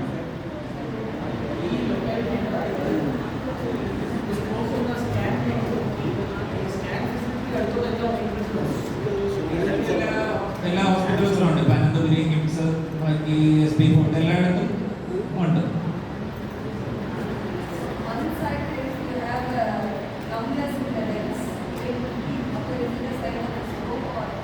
നോ, അത് മോസ്റ്റ്ലി എൽഡർലി ചിലപ്പോൾ പെരിഫറൽ ന്യൂറോപ്പതി എന്നൊക്കെ പറഞ്ഞിട്ട് അതിൻ്റെ ഇത് സഡൻ ഓൺസെറ്റ് ആണ് നമ്മൾ ഇമ്മീഡിയറ്റ് ആയിട്ട് നോക്കാം. ഹാൻഡ്സ് ഓൺ അത് ചെയ്യുന്നുണ്ട്. വേറെ ആർക്കെങ്കിലും പറഞ്ഞാൽ അത് ഹാൻഡ്സ് ഓൺ ട്രൈ ചെയ്യും കേട്ടോ. കമ്മി ഇനി വേറെ ഒരിടത്ത് കിട്ടിയെന്ന് വരുന്നില്ല. വേറെ ആർക്കും സീറ്റ് ചെയ്യാൻ ട്രൈ ചെയ്യാൻ പറ്റത്തില്ല.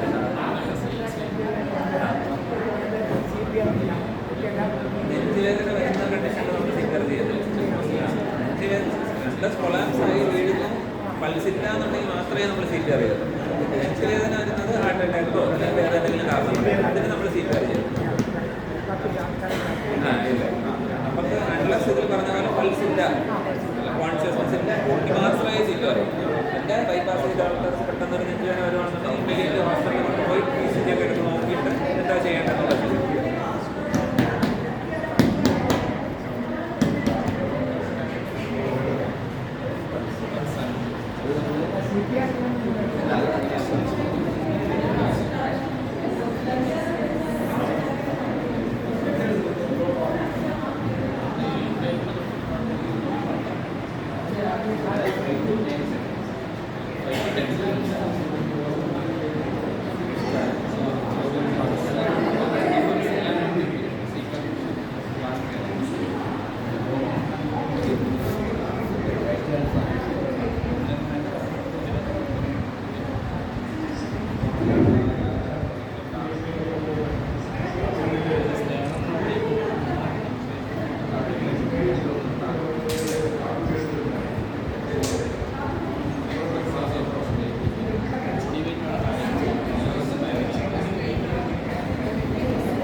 body weight. മറ്റതൊക്കെ എണ്ണടൽ വന്നിട്ട് കുറച്ചൊരു ഒത്തിരി അങ്ങനത്തുള്ള ആൾക്കാർക്ക് സ്റ്റാർസ് വന്നിട്ട് റിജിഡായിട്ടിരിക്കും, ഒത്തിരി ആക്റ്റീവ് അല്ലാത്ത ആൾക്കാർ, അങ്ങനത്തെ ആൾക്കാർക്ക് ലോവർ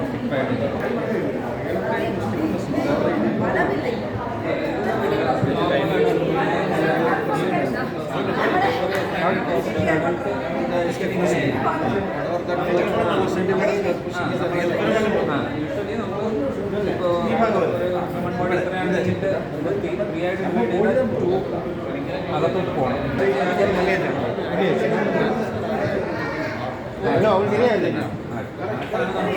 ശരിയാണ്. സർട്ടിഫൈഡ് CPR അത് നമ്മൾ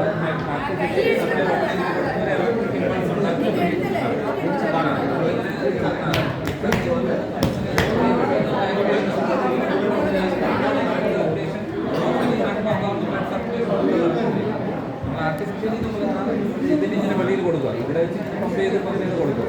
അപ്പോൾ നമ്മൾ ബ്ലഡ് സർക്കുലേഷൻ അങ്ങനെ നടന്നു വന്നിട്ട് ആ ഒരു ഓക്സിജൻ്റെ ഇതിൽ വന്നത് അത് ഓട്ടോമാറ്റിക്കലി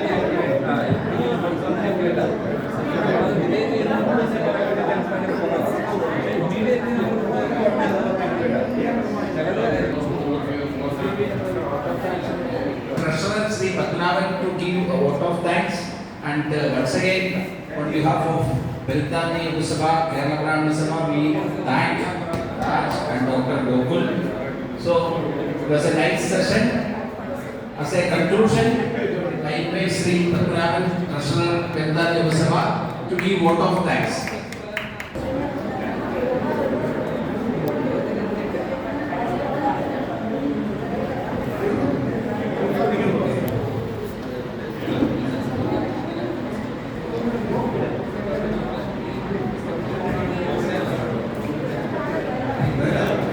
നമ്മുടെ കേരള ബ്രാഹ്മണ സഭ യൂണിറ്റ് കമ്മ്യൂണിറ്റി വെൽഫെയർ ഡേയിന് വേണ്ടിയിട്ട് ഒരുപാട് പ്രോഗ്രാംസ് എല്ലാ വർഷവും ചെയ്യുന്നുണ്ട്. അതിൽ ഈക്വലം ചെയ്തതിൽ ഏറ്റവും നല്ല പ്രോഗ്രാമായിട്ടാണ് ഞാനിത് കാണുന്നത്. കാരണം നമുക്ക് ഈ ഫസ്റ്റ് എയ്ഡ് അല്ലെങ്കിൽ എമർജൻസി മെഡിസിനെ കുറച്ച് ധാരണ ഉണ്ടായിരുന്നു. എന്നെ സംബന്ധിച്ചുള്ള എല്ലാം മിഥ്യാധാരണയായിരുന്നു. ഇതുവരെ ഒരുപാട് കറക്ഷൻസ് ചെയ്യേണ്ടി വരുന്നു എന്നാണ് എനിക്ക് തോന്നുന്നത്. കാരണം പിന്നെ വളരെ ഇൻഫർമേറ്റീവായിട്ട് തോന്നിയത് ഈ സ്ട്രോക്കിൻ്റെ കേസിൽ നമ്മൾ ഒരുപാട് കേൾക്കുന്നുണ്ടല്ലോ, കൊണ്ടുപോകാൻ താമസിച്ചു പോയി അങ്ങനെ ഇങ്ങനെ എന്നൊക്കെ പറഞ്ഞു. അപ്പോൾ സ്ട്രോക്കിൻ്റെ കേസിൽ, ഹാർട്ട് ഫെയിലിയറുടെ കേസിൽ, അതുപോലെ ഫയർ ആക്സിഡൻസ്, ഡ്രഗ്സ്, ഇതുപോലെയൊക്കെ കേസിൽ വളരെ വളരെ ഇൻഫർമേറ്റീവ് ആയിരുന്നു. കാരണം കഴിഞ്ഞ ആഴ്ച എൻ്റെ വീട്ടിലെ നൈബർക്ക് ഇതുപോലെ തലയടിച്ചിരുന്ന ഒരു കട്ടുണ്ടായി. പക്ഷെ ആദ്യം ഞാൻ ഓടിയത് ഞാൻ കുറച്ച് ഐസ് വയ്ക്കാനായിരുന്നു. അദ്ദേഹത്തെ തെറ്റാണെന്നാണ് ഇപ്പോൾ മനസ്സിലായത്. ഏതായാലും ഇത്രയും ഇൻഫർമേറ്റീവായിട്ട് ഒരു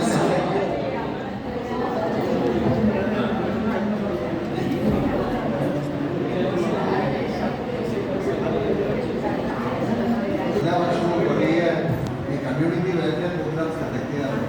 എനിക്ക് എന്നെ സംബന്ധിച്ചോളം ഇക്കൊല്ലം നടത്തിയത് ഏറ്റവും നല്ല പ്രോഗ്രാമായിരുന്നു. കാരണം നമുക്ക് ഒരുപാട് തെറ്റിദ്ധാരണകളുണ്ടായിരുന്നു. അതെല്ലാം നിങ്ങളുടെ അസുഖമുണ്ട്.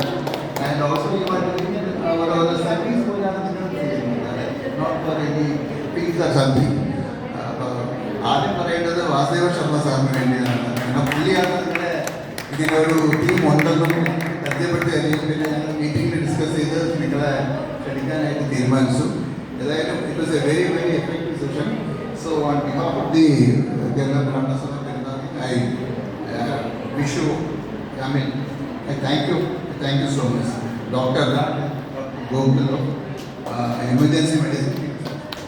Thank you. Our affection, we give a small memento to Dr. Raj. I invite Sri Sheshaya, Vice President, to give the gift to Dr. Raj, please.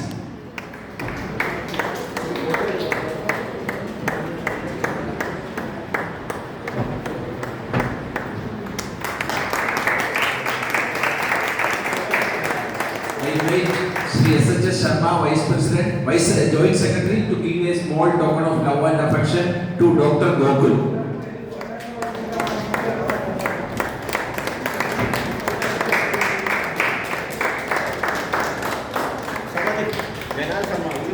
ആൾക്കാരും കുറച്ചുപേര് പോയിട്ടുണ്ട്. So I think it was A good session. You all enjoyed and gain knowledge. വന്ന എല്ലാവർക്കും പെരുന്താന്നി ഉപസഭയുടെ നന്ദി രേഖപ്പെടുത്തുന്നു. അടുത്തായിട്ട് ശാന്തി മന്ത്രം.